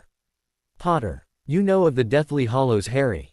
Yes, Professor. And I also know that 2 of the 3 Hallows are possessed by 2 people in this room. You, the Elder Wand. Me, and my invisibility cloak. But, about the Horcruxes. Where was I? Oh yes. Diary, cup, diadem, ring. Harry said as he counted on his hand, using them as an imaginary list. The locket of Salazar Slytherin. It currently resides at 12 Grimmauld Place, the Black House, sir. Its previous home was a cave on the coast where Riddle had taken a few of his fellow orphanage kids and scared them. There's also Nagini, sir, Riddle's snake. She is also a Horcrux. And, Harry said, pointing to his forehead. You know of the 7th Horcrux then, Harry. And of the prophecy then, I am assuming. Harry looked up at Dumbledore with a knowing look. The Dark Lord will mark him as his equal, Harry said. Pulling back his messy hair, showing Dumbledore his all too familiar scar. But he will have power the Dark Lord knows not, and either must die at the hand of the other, for neither can live while the other survives. Yes, sir, I know. And what of you, Harry? What of the 7th Horcrux? I have a plan, sir. After the 3rd task, he will return, weak and vulnerable. I can take out the last 2 Horcruxes with 1 stone. So to speak, sir. At least, within quick succession. Last 2, Harry. But there remain, as you said, 5. Well, sir, I was hoping we could change that. The locket will be the easiest, sir. Sirius should be able to get it for us. The cup, I believe, since Bellatrix is still in Azkaban, can be taken from her vault because it was stolen, and is property of Hogwarts, is it not, sir? Dumbledore nodded. As for the ring, I think we should both go get it, sir. Together. I don't know if that's such a good idea, Harry. Forgive me for being so blunt, but I don't believe it would be such a good idea if you went alone, sir. I know everything about you and Grindelwald, about your pursuit of the Hallows, about Aberforth, and Ariana. I know that you wanted to bring her back. To use the resurrection stone. But it doesn't work like that, Professor. You would disturb her peaceful slumber, sir. And I think I know you well enough, sir, to say that you wouldn't want that, right? A tear formed in Dumbledore's eyes. How did this 14-year-old boy know so much? And how had he become so wise? Dumbledore could only chuckle at that thought. Perhaps, Harry, you are wise well beyond your years. Yes, it is true. I wanted to bring her back for the longest time. And if faced with that chance once more, would I be strong enough to resist? I don't know, so you may be right, together then. But not tonight. Tonight, I send word to Sirius and the minister. We need those other Horcruxes. Then, tomorrow night, you and I shall pursue the Marvolo ring. But what of Riddle himself? You said you had a plan. Yes, sir, I do. But I won't tell you what it is. Doing so will only complicate things. Trust me, I know what I'm doing. Dumbledore opened his mouth to protest, but words failed to come out. He knew that Harry had faced off with Voldemort before and prevailed. Harry had shown quite a bit of knowledge in things he shouldn't, perhaps there was more to it than what was on the surface. He decided that young Harry Potter must face his destiny someday, and it appeared he was ready to do so. Very well, Harry. Tomorrow night then, meet me in the entrance hall, at 9 p.m. sharp. Unless there is something else. It appears we both need our rest. Good night, Harry. Harry turned and left Dumbledore's office, walked back to his room in Gryffindor Tower, and crashed onto his bed, falling fast asleep. Harry, you can't honestly believe that Dumbledore is going to take you with him. You're too young. He'll probably think you'll just get in the way or put the two of you at risk. Hermione said, with concern dripping in voice. She's right, you know. She's always right. This is Hermione we're talking about. And besides, it'll be dangerous. Ginny said with the same tone as Hermione. Ginny, Hermione, I'll be fine. And yes, he is taking me with him. I am the one who knows where it is after all. You two should know better than anyone else here that I've faced quite a few dangers in my life. Let's see. Harry held up his left hand, and using his fingers, counted the number of times his life had been in peril. Voldemort, Quirrell plus Voldemort, a basilisk, Tom Riddle's ghost, otherwise known as Voldemort. A Hungarian horntail, plus. Okay, we get it. You're Harry Potter, get in trouble extraordinaire, and I happen to remember a few of those things, you know, Ginny retorted sarcastically. I know, Gin, but that doesn't change the fact that I'm going. If I don't, he might die. Okay, so I'm going. What? How could Dumbledore die from retrieving a silly ring? Hermione scoffed. It's not the ring per se that would kill him, but the curses placed on it by Riddle. I mean Voldemort. I have to be there to make sure he doesn't make the same, mistake. Why winced at the word, same, when it left his tongue, as he knew he was about to hear about it. Same. What do you mean same? Hermione said with the worried tone back in her voice. Harry stood in silence for a few moments, trying to think of a good excuse to cover his slip-up. Once again, the vagueness of the term, vision, came in handy. When I saw the vision, he made a bad mistake. It led to his death. I need to make sure it doesn't happen like that.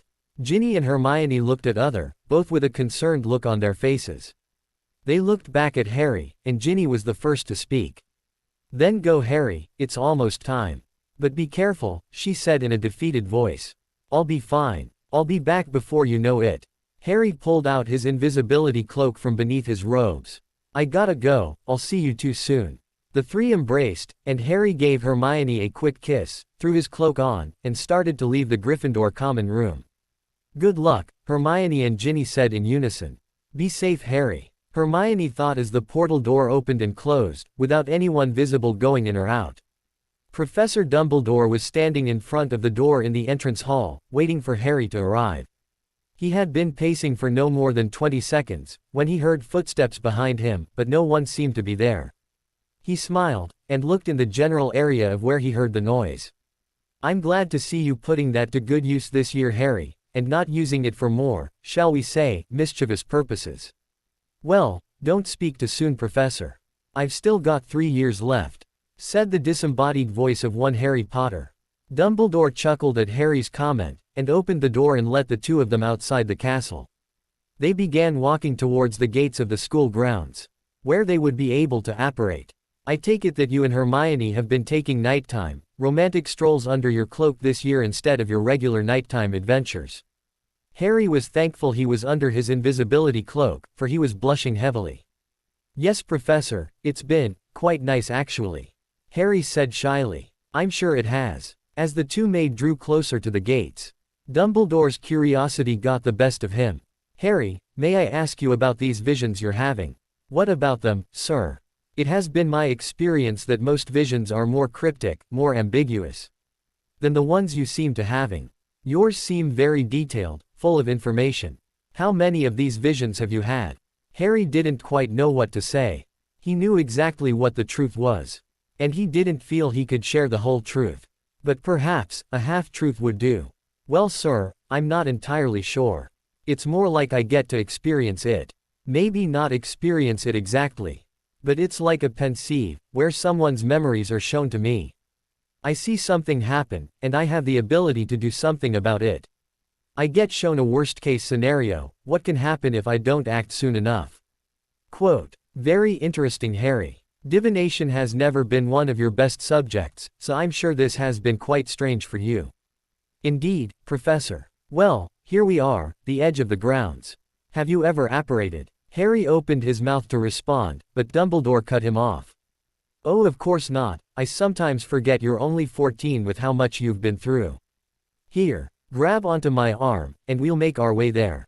Harry removed his cloak, stuffed it under his robes, interlocked arms with Dumbledore, closed his eyes, and felt that familiar feeling of apparition. When he opened his eyes, he was on the road to the Gaunt House. Both Dumbledore and Harry pulled out their wands, and soon light was shining on the path. They walked for a good half-mile up the road, when Harry felt the hair on his arms stand up. It was a feeling he'd felt before. As an Auror, he'd been taught how to detect protective wards and spells, and he got to the point where he could feel them from a good distance away. They continued to walk, as Dumbledore seemed unaware of the wards. As they got closer to the wards, finally Dumbledore put out his arm, stopping Harry. I believe we've walked as far as we can without being detected. There seems to be powerful wards protecting the area immediately surrounding the house. Removing them will take some time, Harry. Please stand back while I work on removing them. How long do you think it will take, Professor? I'm unsure of an exact amount of time, though I'm sure it will not take more than an hour. An hour, sir? Harry sounded astonished that Dumbledore couldn't remove these wards very quickly. Maybe I should do it, I was able to feel them a ways back on the path. Harry, this is very advanced magic.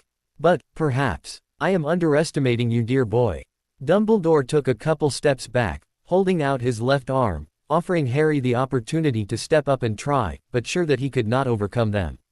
Harry nodded, and walked forward to where Dumbledore was standing. Harry closed his eyes, and let his magical power wash over him. He could feel the magic radiating from the wards. He raised his arms, wand in his right hand, his left open and facing the wards. Deep in concentration, Harry felt in tune with the world around him. His body began to shake from the force of the magic coming into him. He began muttering incantations under his breath, and with a violent wave of his hands, the wards broke, releasing a large, magical sonic boom, the force of which nearly knocked Dumbledore over. Harry came out of his magical trace, and looked over at the headmaster. Dumbledore looked confused and bewildered at the sight he had just witnessed. Had he really just seen a fourth-year student break Voldemort's most powerful protective spells and wards, in only a couple of minutes no less? His mouth was agape, quite certain he was dreaming this. Surely, this was not real. Shall we go get that ring now, Professor? Harry asked, a small smirk on his face. Harry still felt the magic flowing through him, but was letting it pass, not storing it up like he was. Harry, My goodness. Merlin himself couldn't have. How did you do that? Dumbledore asked in wonder of the boy that was standing before him. Perhaps we can discuss it later, sir, but we still have work to do, Harry replied as he started walking up the path to the Gaunt house. I'd like to get back to Hogwarts as soon as I can. I told Hermione and Ron I'd be back in time to finish my Transfiguration essay. Dumbledore simply shook his head. Following Harry up the path, they walked in silence up the road. Dumbledore was contemplating just how exactly this young wizard had become as powerful, if not more so, than himself. He chuckled at the thought of trying to read Harry's thoughts the past several months. It seemed that ever since that day Harry and Hermione came bounding into his office, asking about soulmates, he couldn't read Harry's thoughts anymore. Perhaps it has something to do with the soul bonding experience, Dumbledore thought. After another quarter of a mile, the pair had reached their destination. As they approached the house, Harry threw out his arm, much like Dumbledore had done earlier. Wait, I feel something, Harry said in a calm tone. Dumbledore stopped walking, intrigued by the boy, and was certainly willing to let a younger wizard handle this. Harry closed his eyes once more, and reached out with his left hand, palm facing the house. It looked like he was feeling for a wall in the dark. He finally felt something, a protective ward on the door. He opened his eyes, and he gave a quick burst with his palm against the air. The front door to the house burst open. Another, yet this time smaller, magical sonic boom occurred. Harry started walking towards the front door, when Dumbledore put a hand on Harry's shoulder, stopping him in his tracks. Harry turned his head and looked at Dumbledore, who was looking Harry directly in the eye. Harry, when you told me of your latest vision, I was afraid for your life. Now, I pity Tom Riddle. He doesn't know what he's getting into, Dumbledore said, smiling widely. Beaming at Harry, and patting him on the shoulder. Thank you, sir, but power does not guarantee victory or grant immortality, nor does it guarantee that my plan will work. Dumbledore chuckled, and shook his head at his favorite pupil. Powerful and wise, strong and humble, caring and forgiving, I could not be prouder to call you my student Harry. In fact, you may be able to teach this old man a few things late in his life. Harry nodded in appreciation, and walked into the house with Dumbledore still clutching Harry's shoulder. The house was old and run down. No one had been in there, it seemed, for over 15 years. Broken furniture, cobwebs and dust were everywhere. Harry's eyes scanned the room, settling on an old desk. He felt something magical radiating from within. With Dumbledore right behind him, he walked over to the desk. He opened one of the drawers, and saw the resurrection stone sitting alone inside. The powerful curses that were placed on it by Voldemort pulsed through Harry. He once more reached out with his left hand, palm facing the ring, and this time, started muttering under his breath. The ring began to glow and vibrate. Soon, it was floating in midair. Harry still muttering, deep in concentration. Within a matter of moments, a small, magical sonic boom came from the ring when the curses had been broken, and it fell back into the drawer. It was now just a Hallow and a Horcrux. Harry opened his eyes, reached into the drawer and grabbed the ring. He picked it up and brought it up near his face to examine it closer. It looked quite nice without the large crack in it. We have what we came for. Shall we get going, Professor? Dumbledore nodded, and with the wards having been removed, was able to apparate back to the grounds from right where they stood. When they arrived back on the grounds, they both walked back to Dumbledore's office. A major surprise was awaiting them when they got there. A big, black, shaggy dog was sitting in front of Dumbledore's desk, with a golden locket hanging out of his mouth. Harry, upon seeing the dog, burst into tears, and ran towards the dog. Sirius, he shouted as he slid on his knees, embracing the dog. The dog dropped the locket, and barked in a loving manner as he was being held. Harry let go of the dog, stood up and stepped back a couple feet. The dog then transformed into the most wanted criminal in the entire wizarding world. Harry, it's so good to see you again, said Sirius Black, bringing Harry into a tight hug. After a few tender moments, Harry and Sirius let go of each other. And Harry wiped away his tears with his sleeve, and looked at his godfather. What are you crying for, boy? It hasn't been that long, has it? Harry had been devastated when he lost his godfather the last time. And seeing him here, in the flesh, healthy and alive, was almost too much to bear. Harry was smiling brightly at Sirius, and Sirius was returning it. "I'm sorry, it's just been a while since I've seen you," Harry said weakly. "I'm glad to see you made it here unharmed, Sirius. And I see you've come bearing gifts," Dumbledore said, gazing at the golden locket, which was lying on the floor. "Well, Harry, it appears we have the 3 Horcruxes here now. Minister Fudge came by earlier today with Hufflepuff's cup, which I'm sure you saw sitting on my desk." Harry looked past Sirius to Dumbledore's desk, and noticed an old cup he recognized indeed as Hufflepuff's. Harry grinned at the thought of his plan falling into place.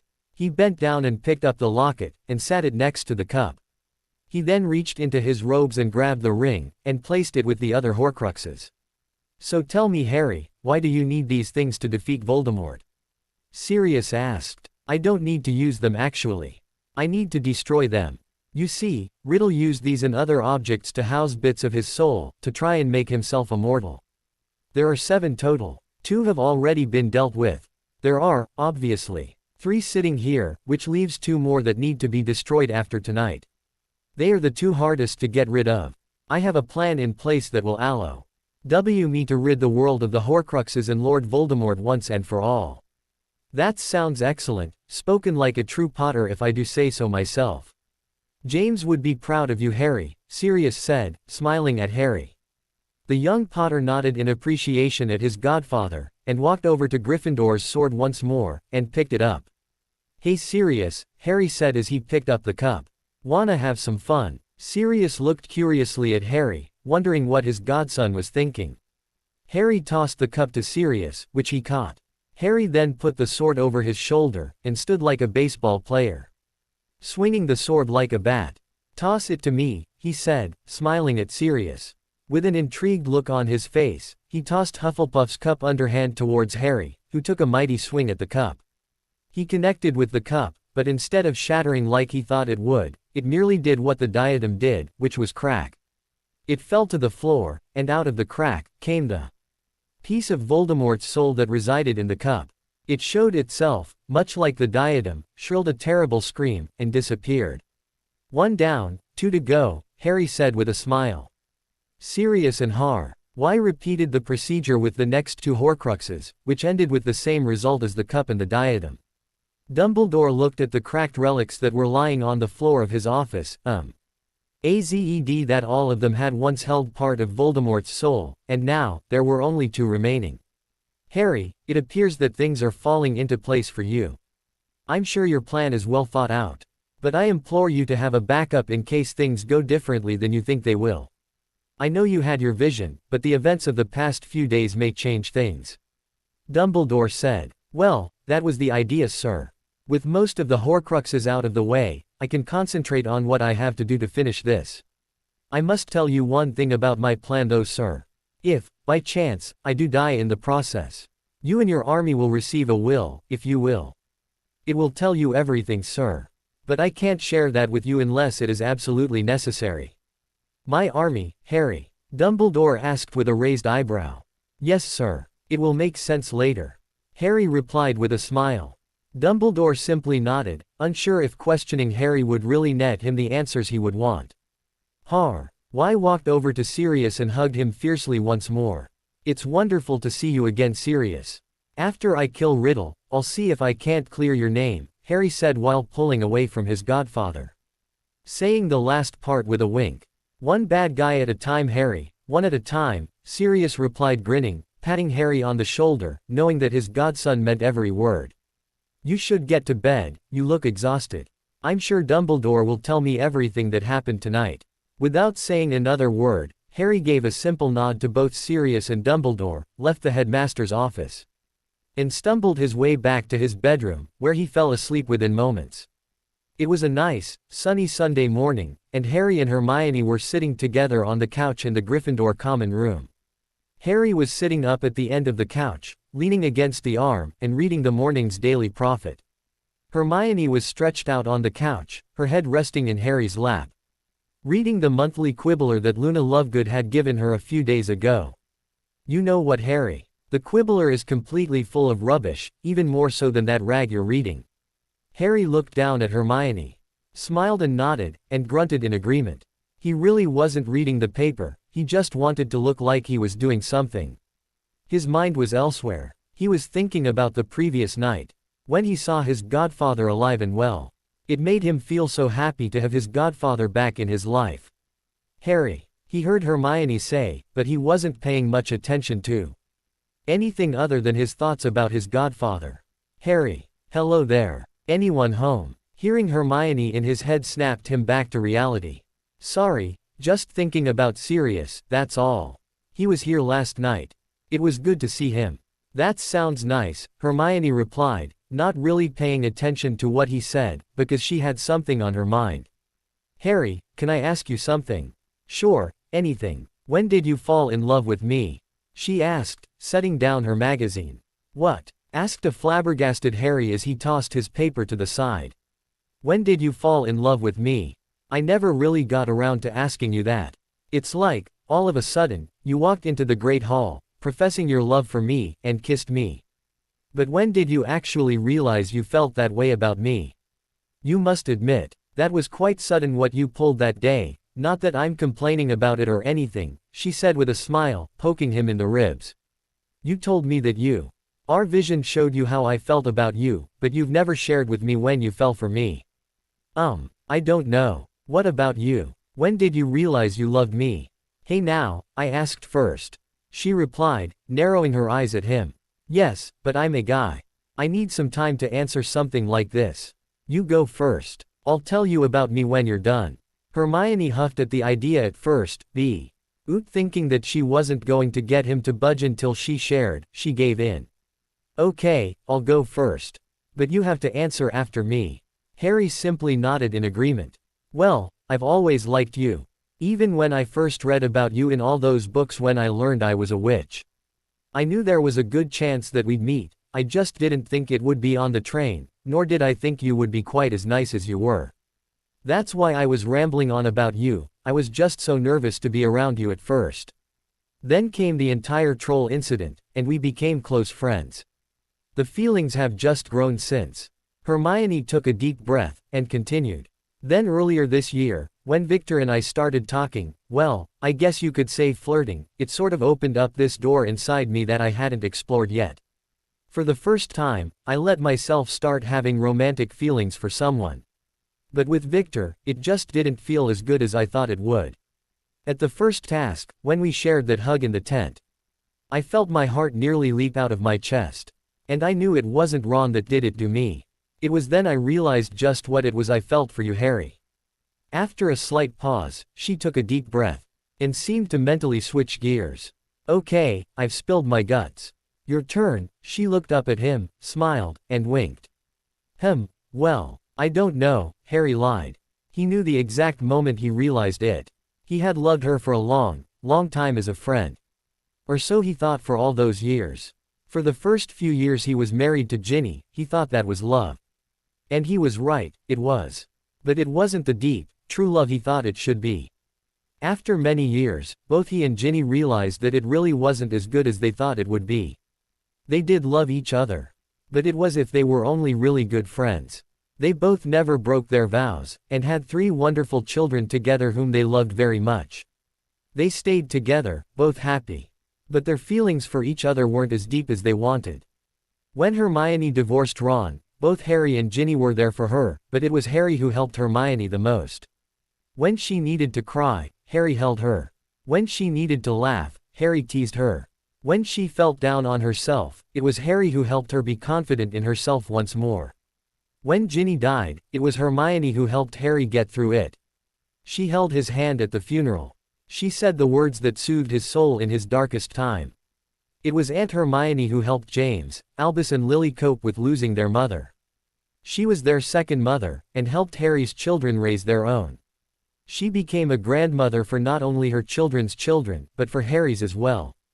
Harry was a grandfather to Hermione's grandchildren because Ron had moved away a long time before. Harry was offered the Defense Against the Dark Arts teaching position a year after Ginny died. He had just turned 50. Wanting to get away from the pain of losing Ginny, he accepted the job. He begged Hermione to take the Transfiguration job, which coincidentally, was open as well. As happy as she was at her job at St.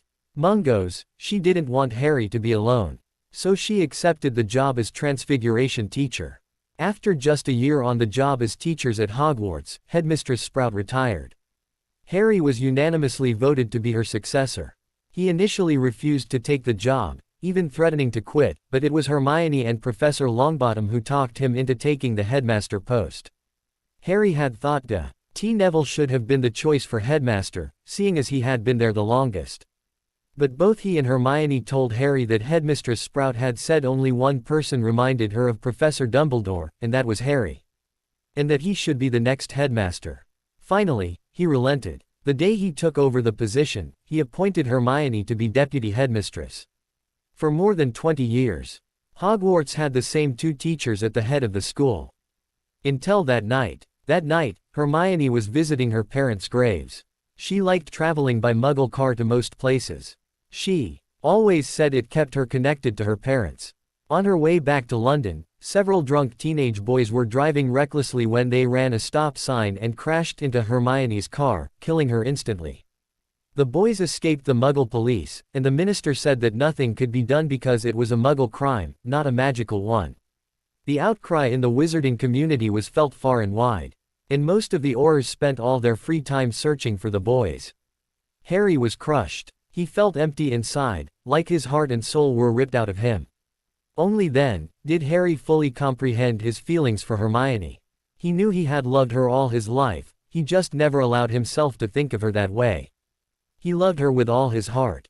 He felt ashamed of himself for not seeing it earlier. When she died, Harry received a special letter a day later, meant only to be read after someone has passed away. It appeared out of nowhere, like it had apparated into his office. The letter was in an envelope, addressed to him, which looked very old. His name was written in Hermione's handwriting. He opened the envelope and took out the letter. It was addressed to him, from Hermione. He thought it was quite short for a letter written by her. But the words it contained were more powerful than any amount of length could. Dear Harry, I don't know when you'll read this, but there is something I need to tell you. First, I'm sorry that if you're reading this, then I have died. I hope it is at some point in the distant future, and that we've lived full and happy lives. I also hope you already know what I'm going to say in this letter, for I hope that I have had the courage to say it to you, rather than in this silly letter. But you know me, always wanting a backup plan in case something happens. So this is my backup plan. Anyway, to what I have to tell you. I can't believe how nervous I am writing this, I can't imagine actually telling you in person. Well, here it goes. Harry, I love you. More than life itself. I have since the day I met you. You have always been special to me, way more than Victor or even Ron. I'm sorry for never acting on my feelings, and for hiding them from you. I look at our lives now, and wonder what if I had the chance to do it over, how would it be between us? I can't help but think it would be wonderful. I wouldn't let Ron or Ginny get in the way. I just wanted you to know my true feelings, Harry. And if I never tell you in person, know that I do love you, and please forgive me. And if you're still with Ginny, I'm sorry for doing this to you. But I hope that you feel the same way. I'll be waiting for you on the other side. Love, Hermione. For 3 full days after hearing of her death, Harry holed himself up in the headmaster's office. He spent the entire time either crying, reading her letter, sleeping, or spending time in the pensieve, reliving every wonderful memory he had of her. He was the saddest during his time in the pensieve, seeing how much she had cared for him over the years, yet he was too infatuated with the looks of other girls, even including Ginny. He had always thought Hermione was good-looking, but never allowed himself to ever think of her in any other way than a friend. And when he lost her, he felt like dying himself. Harry spent his nights crying and wishing he could go back and redo everything. He swore that he'd do anything to be with her again. Luckily for Harry, fate intervened, and he was tapped for an important mission, and was able to go back in time. And so, here Harry sat, on the verge of fighting Voldemort once again. And Hermione was laying her head in his lap, asking him about his love for her. Okay, maybe not. I guess I do know, Harry sighed. I thought about what my life would be like if you were ripped away from me, he said, a tear in his eye, thinking of the day she died in her letter. When I thought of that, my heart fell in my stomach. I realized I never wanted to be apart from you. And that I wanted you to be with me. I knew that if something bad happened, I'd be ashamed of myself for not telling you how I felt, that I loved you. I'd do anything for you, Hermione, anything. He was running his hands through her hair and caressing her face, a couple tears softly rolling down his cheeks. Her own eyes were filled with tears, and she brought up a hand to caress his. And a loving smile was etched on her face. That has to be the most beautiful thing I've ever heard in my life, Harry James Potter, she said softly. She stretched her neck upwards as he leaned over, and they shared a tender kiss. You two, get a room if you're going to get all mushy, Ginny Weasley said as she tossed a pillow at the sappy couple, which struck Harry on the top of his head as he was kissing Hermione. Or at least keep it between the two of you, like I know you can, so the rest of us can keep last night's dinner in our stomachs. Oh, shut up, Ginny. You wish you were in my position. Hermione retorted, throwing the pillow which had hit Harry and landed on top of her back at Ginny, which completely missed her. Well, let's see, Ginny said, running over and leaping in the middle of Hermione and laying right on top of her in the exact same position. Hermione struggled beneath Ginny, hair being forced into Hermione's mouth and nose, her arms flinging out from beneath. Not bad, the girl with flaming red locks said with a straight face, looking up at Harry. You know, as much as I could get used to this, I don't think Neville would appreciate this, Ginny, Harry said with a smirk. But Harry, here I lay, throwing myself at you, please, don't hurt me again. Ginny feigned, the back of her hand on her forehead, trying to act emotionally scarred. But as soon as she said that, she found herself face down on the floor. Hermione wrapped her arms around Ginny's waist, and with all her strength, rolled off the couch and onto the floor, where she landed on top of the red head. Hermione, seeing Ginny in the vulnerable situation she was in, began tickling her best friend. Ginny started struggling, trying to squirm out of Hermione's grasp.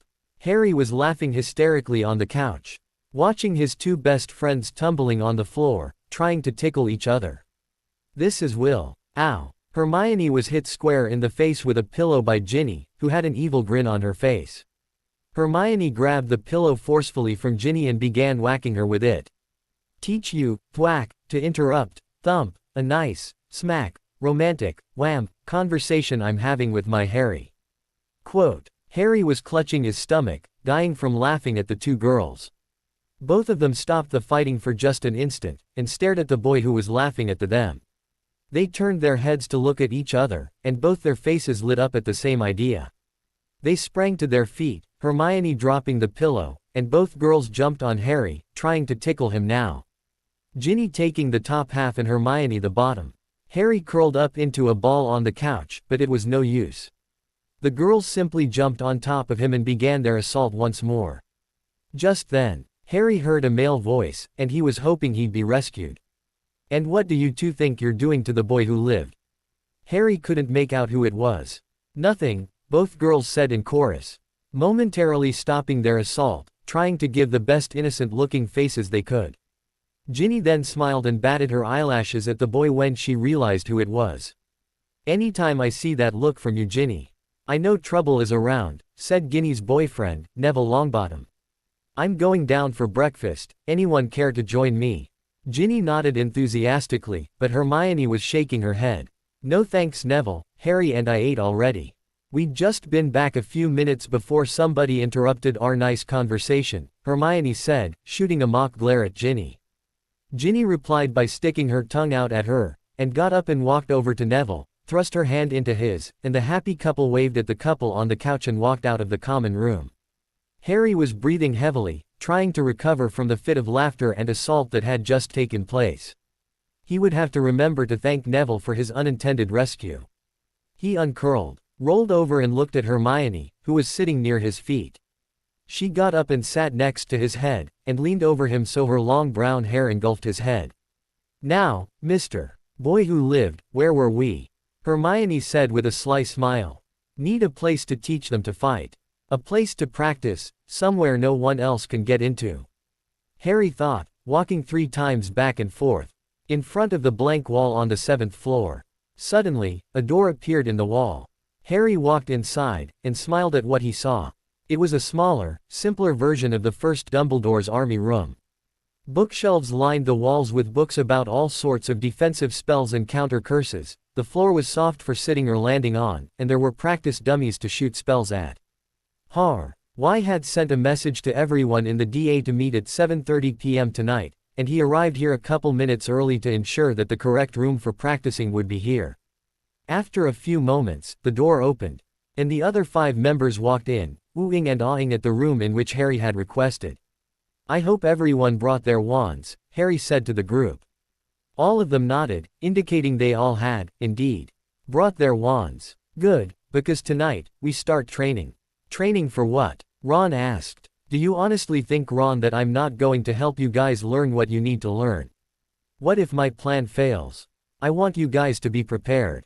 So from now until the task, we'll be meeting as often as possible. I'll be helping all of you to defend yourselves. But you're not that much more advanced than we are you, Harry?" Neville said. Harry opened his mouth to reply, but was cut off before he could speak. "He has faced you-know-who twice and come away okay," Ron responded. 3 times actually, if you count the diary. "And then there's the basilisk," Ginny said as she shuddered at the thought of her first year. "Plus all those Dementors last year, and the dragon this year." Hermione added. "Okay, enough of all of you bragging about my accomplishments, but we've got work to do. I want the 5 of you to pick out a dummy, and stand about 20 feet away from it," Harry instructed. The 5 others did as Harry asked. "Now, we'll be starting with something simple.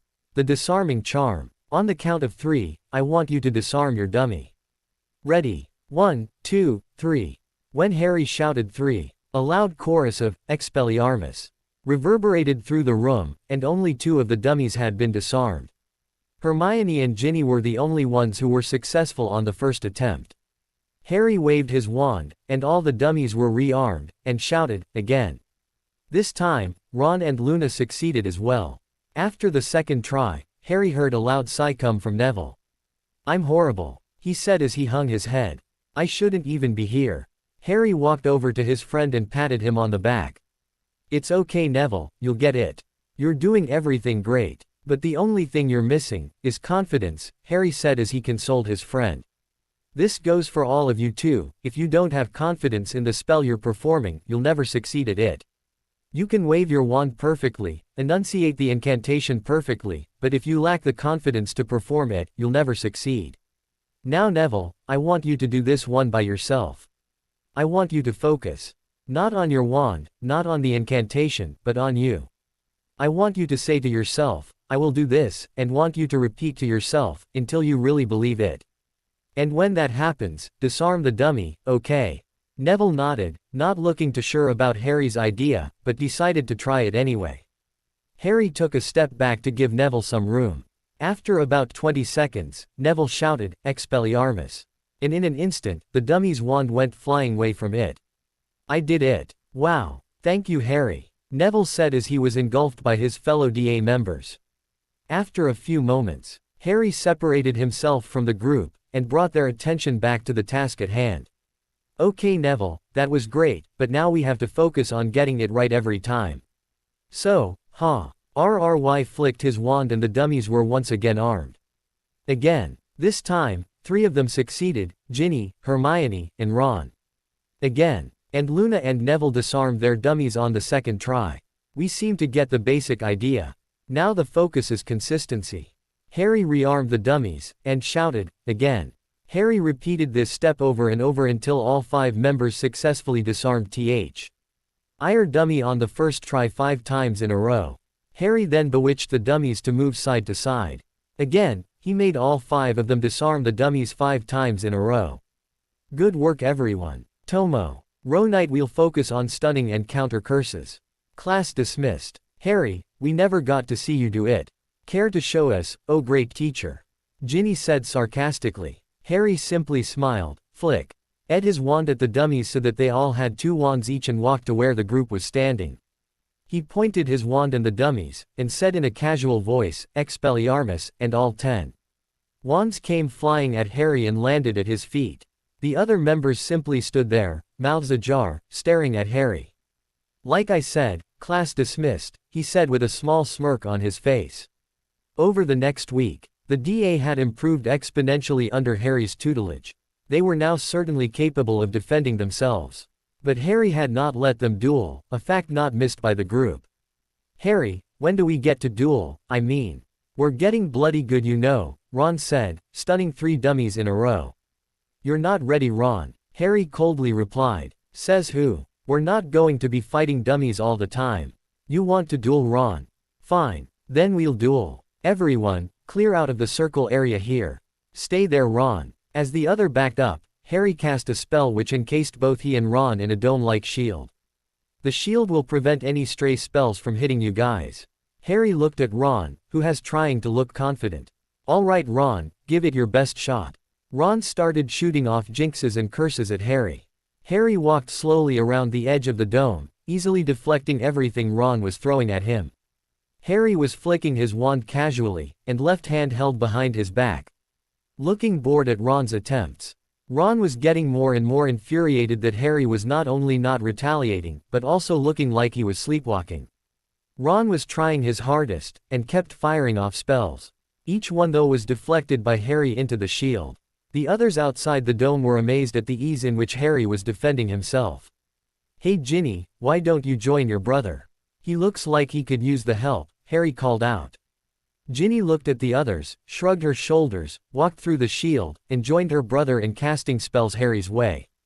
After a few moments, Harry's concentration had increased, but he still looked bored.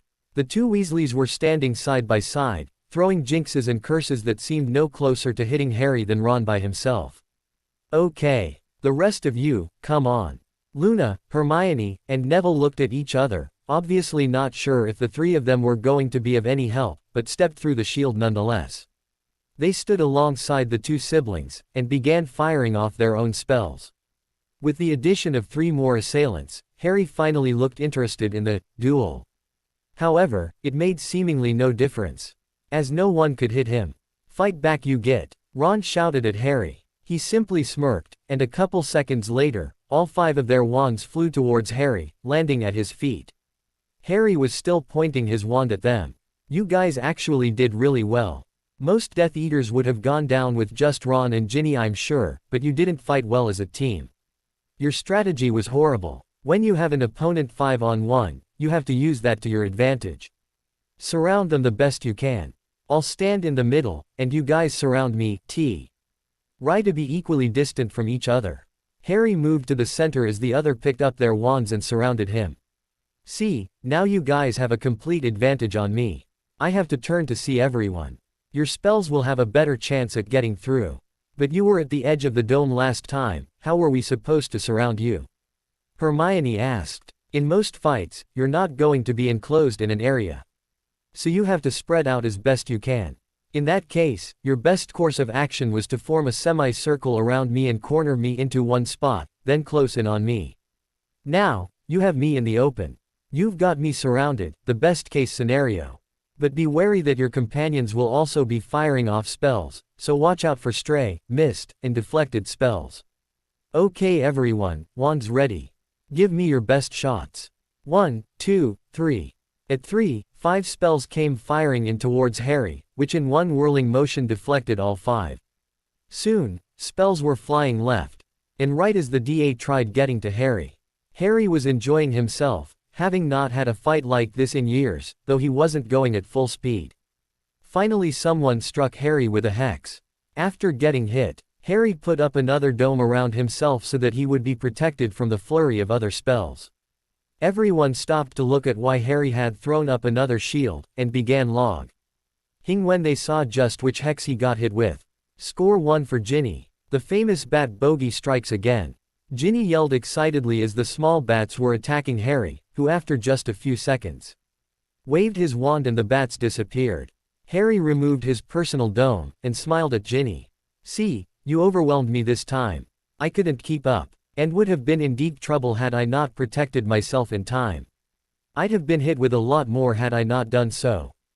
Good job everyone. I think this is the perfect time to end this session, end on a high note." Class dismissed. The night of the third task approached too quickly for Harry's tastes. Just last night, he was relaxing on the couch with Hermione talking about how much Harry had improved in all his classes. Now, he stood before the entire school and faculty. Some ministry members, the minister himself, as well as everyone that had come from Beauxbatons and Durmstrang. It was a full moon out tonight, which meant he'd be able to see pretty well. He also thought of Remus Lupin, who like Sirius, was not dead anymore.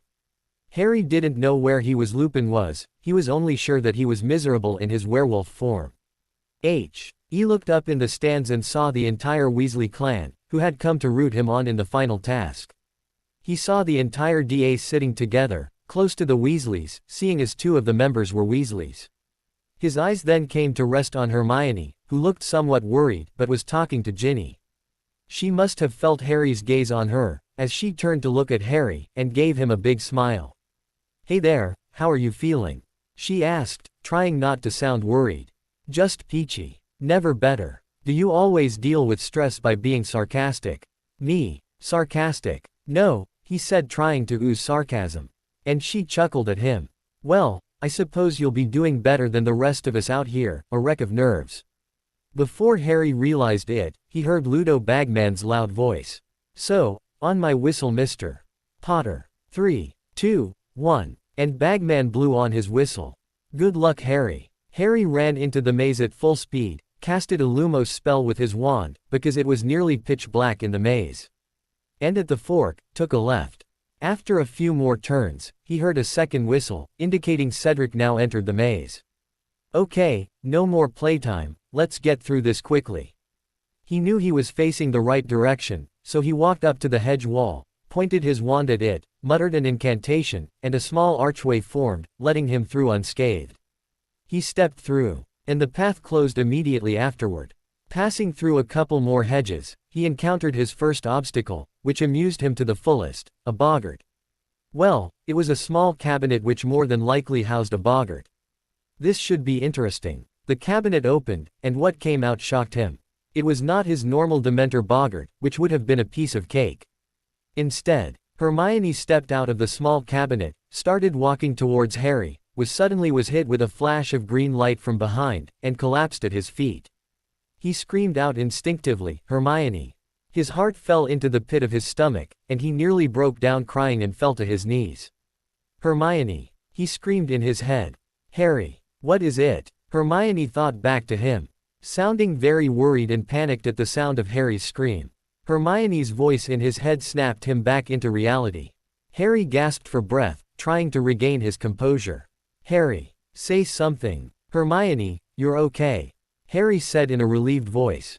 "Of course, Harry. What's wrong?" "Boggart. You, dead?" he thought to her as he pointed his wand at the boggart, and shouted, "Ridiculous." "No, no, no, Harry, I'm okay. I'm still here with Ginny. I'm okay, really.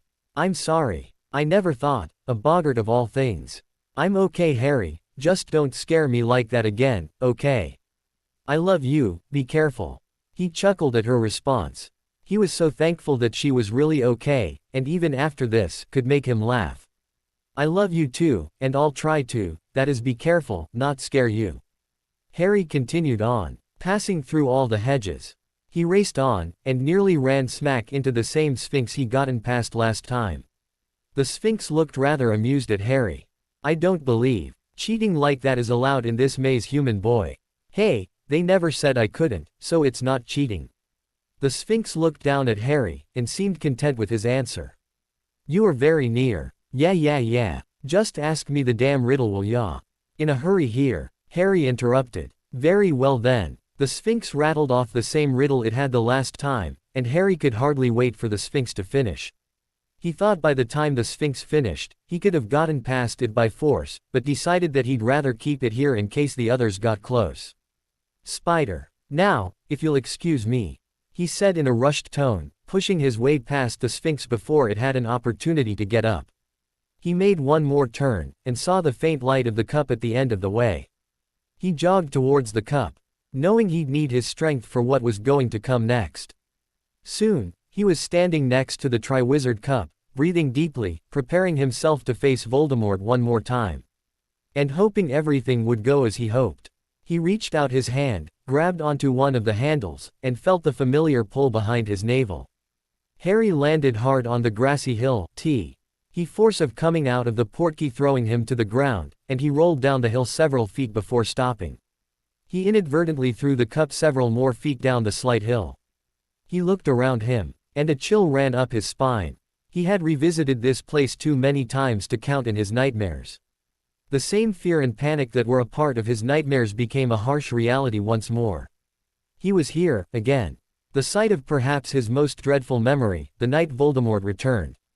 It was a cold, foggy night in the graveyard that was home to Tom Riddle Sr.'s tomb.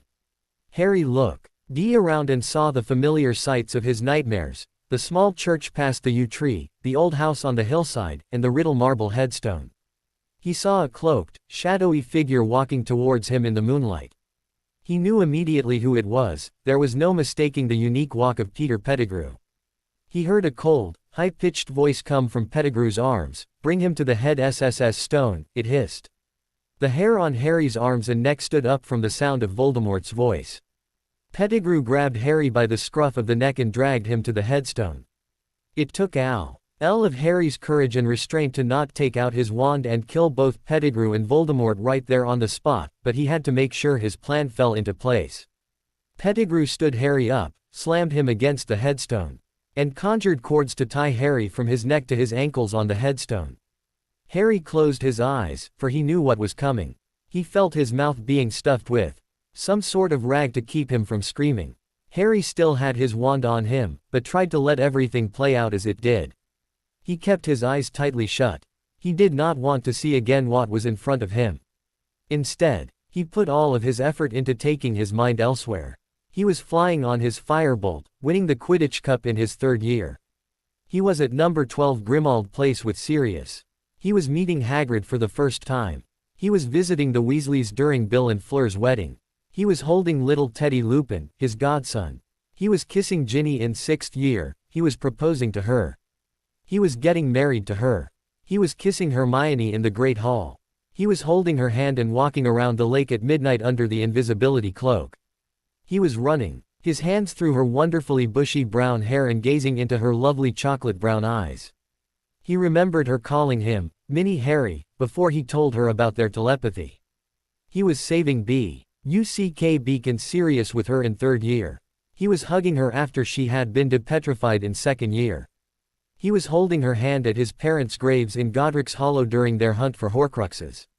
She was saving his life minutes later from Nagini and Voldemort. She was caring for his wounds afterward. She was screaming at Ron when he came back. She was embracing him at Ginny's funeral. She was dancing with him at several winter balls. He was holding her firstborn, Rose, then her second-born, Hugo. He was holding his newborn children in his arms. He was waving goodbye to them as they boarded the Hogwarts Express. He was giving away his only daughter to the man she loved at her wedding. Oh, how he missed his children, James, Albus, and Lily. He loved them more than life itself. He would do anything for them. He taught them all how to fly, and how to play Quidditch. They were all exceptional flyers, seeing as their parents were two of the greatest players in Hogwarts history. James and Lily took after their mother and played chaser. Albus, who was for all intent and purposes a clone of Harry, took after his father and played seeker. Harry was very proud of his children. James reminded him so much of Sirius. Fred and George, playful and a prankster. Albus was the most like himself, shy and reserved at times, but certainly had his moments of mischief. Lily was like Ginny, fiery temper, beautiful. A nose for trouble and the ears of a spy. Little Lily always had Harry wrapped around her finger. Even late in Harry's life, all Lily had to do was bat her eyes at her fa. There and she could get whatever she wanted. Harry choked back the tears thinking about them. He had never allowed himself to think of them before, because he knew what would happen if he did. He knew he would cry. He knew he would break down. He wept for his children and his grandchildren, sobbing hard. He had to sacrifice his own children for this. Was it worth it? Why did I do this? I love Hermione. I love her so much. But what about my children, the grandchildren? Soon, Harry was thrust back into the unfortunate reality he was in, when he felt his arm being cut open by Pettigrew. He tried to push the pain out. Tried to ignore the burning sensation he hadn't felt come from his scar in years. As good as he was at occlumency, he could feel his mortal enemy returning to life. He forced his ears not to work. He did not want to hear the sound of Voldemort whispering in his ear about his heritage. He did not want to hear the sound of the Death Eaters arriving at the graveyard. He pushed it all away. He did not want to live this horror again. He felt someone near him, and he knew exactly whom it was. Voldemort was ranting on, and felt a bony finger press on his scar, and pain he had not felt in 50 years came back. Even his strongest mind shields could not prevent all of the pain from entering into him. But he would not give Voldemort the pleasure of screaming in pain, instead only gritting his teeth and growling. He felt Voldemort pull away from him, and the pain went away, but his scar still smoldered with discomfort. He heard the muffled sound of Voldemort rambling, and Harry was growing tired of being secured to the headstone. He decided to take action finally.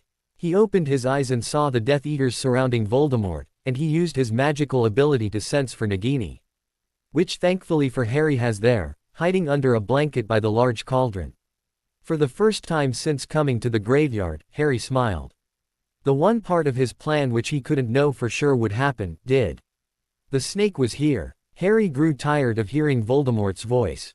He spit out the rag in his mouth, and spoke up, "Riddle." He shouted. Voldemort stopped mid-sentence, his snake-like eyes widening. And all of the Death Eaters turned to face him. "Yeah, you heard me." He shouted again. "You dare use my filthy muggle name, boy." Voldemort hissed. "We'll see how much respect you have for me when we duel, Harry. Cut him down, Wormtail." Pettigrew untied Harry from the headstone, and he immediately crumpled to the ground.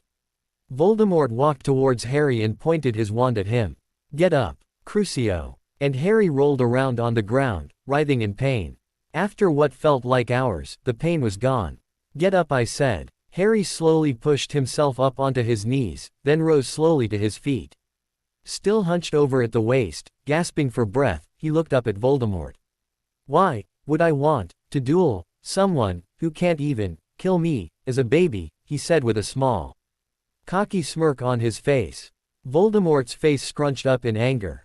His head, arms and legs began to shake with rage. "Luck, pure luck, ancient magic," he screamed. "You died tonight, Harry Potter. Do I? Forgive me if I don't believe you, Riddle," he said with as much cockiness and machismo as he could muster, still hunched over and gasping for breath. The small smirk on his face becoming larger as he saw and felt the anger in Voldemort building. He stood up straight, and started walking towards the Dark Lord. "Fine, I'll tell you what. One free killing curse on the house," he said, still smirking. Holding his arms spread out. "If I die, fine. Dumbledore and his army will finish you off. Unlike you, Tom, I'm not afraid of death. So give me your best shot." Voldemort was violently shaking with anger. And almost involuntarily yelled, "Avada Kedavra." Harry winced as he saw the jet of green light racing towards him. Closing his eyes and bracing himself for its impact, he thought of only one thing. The one thing that if he were to die, he wanted to be his last thought. That's it for today, I will stop here.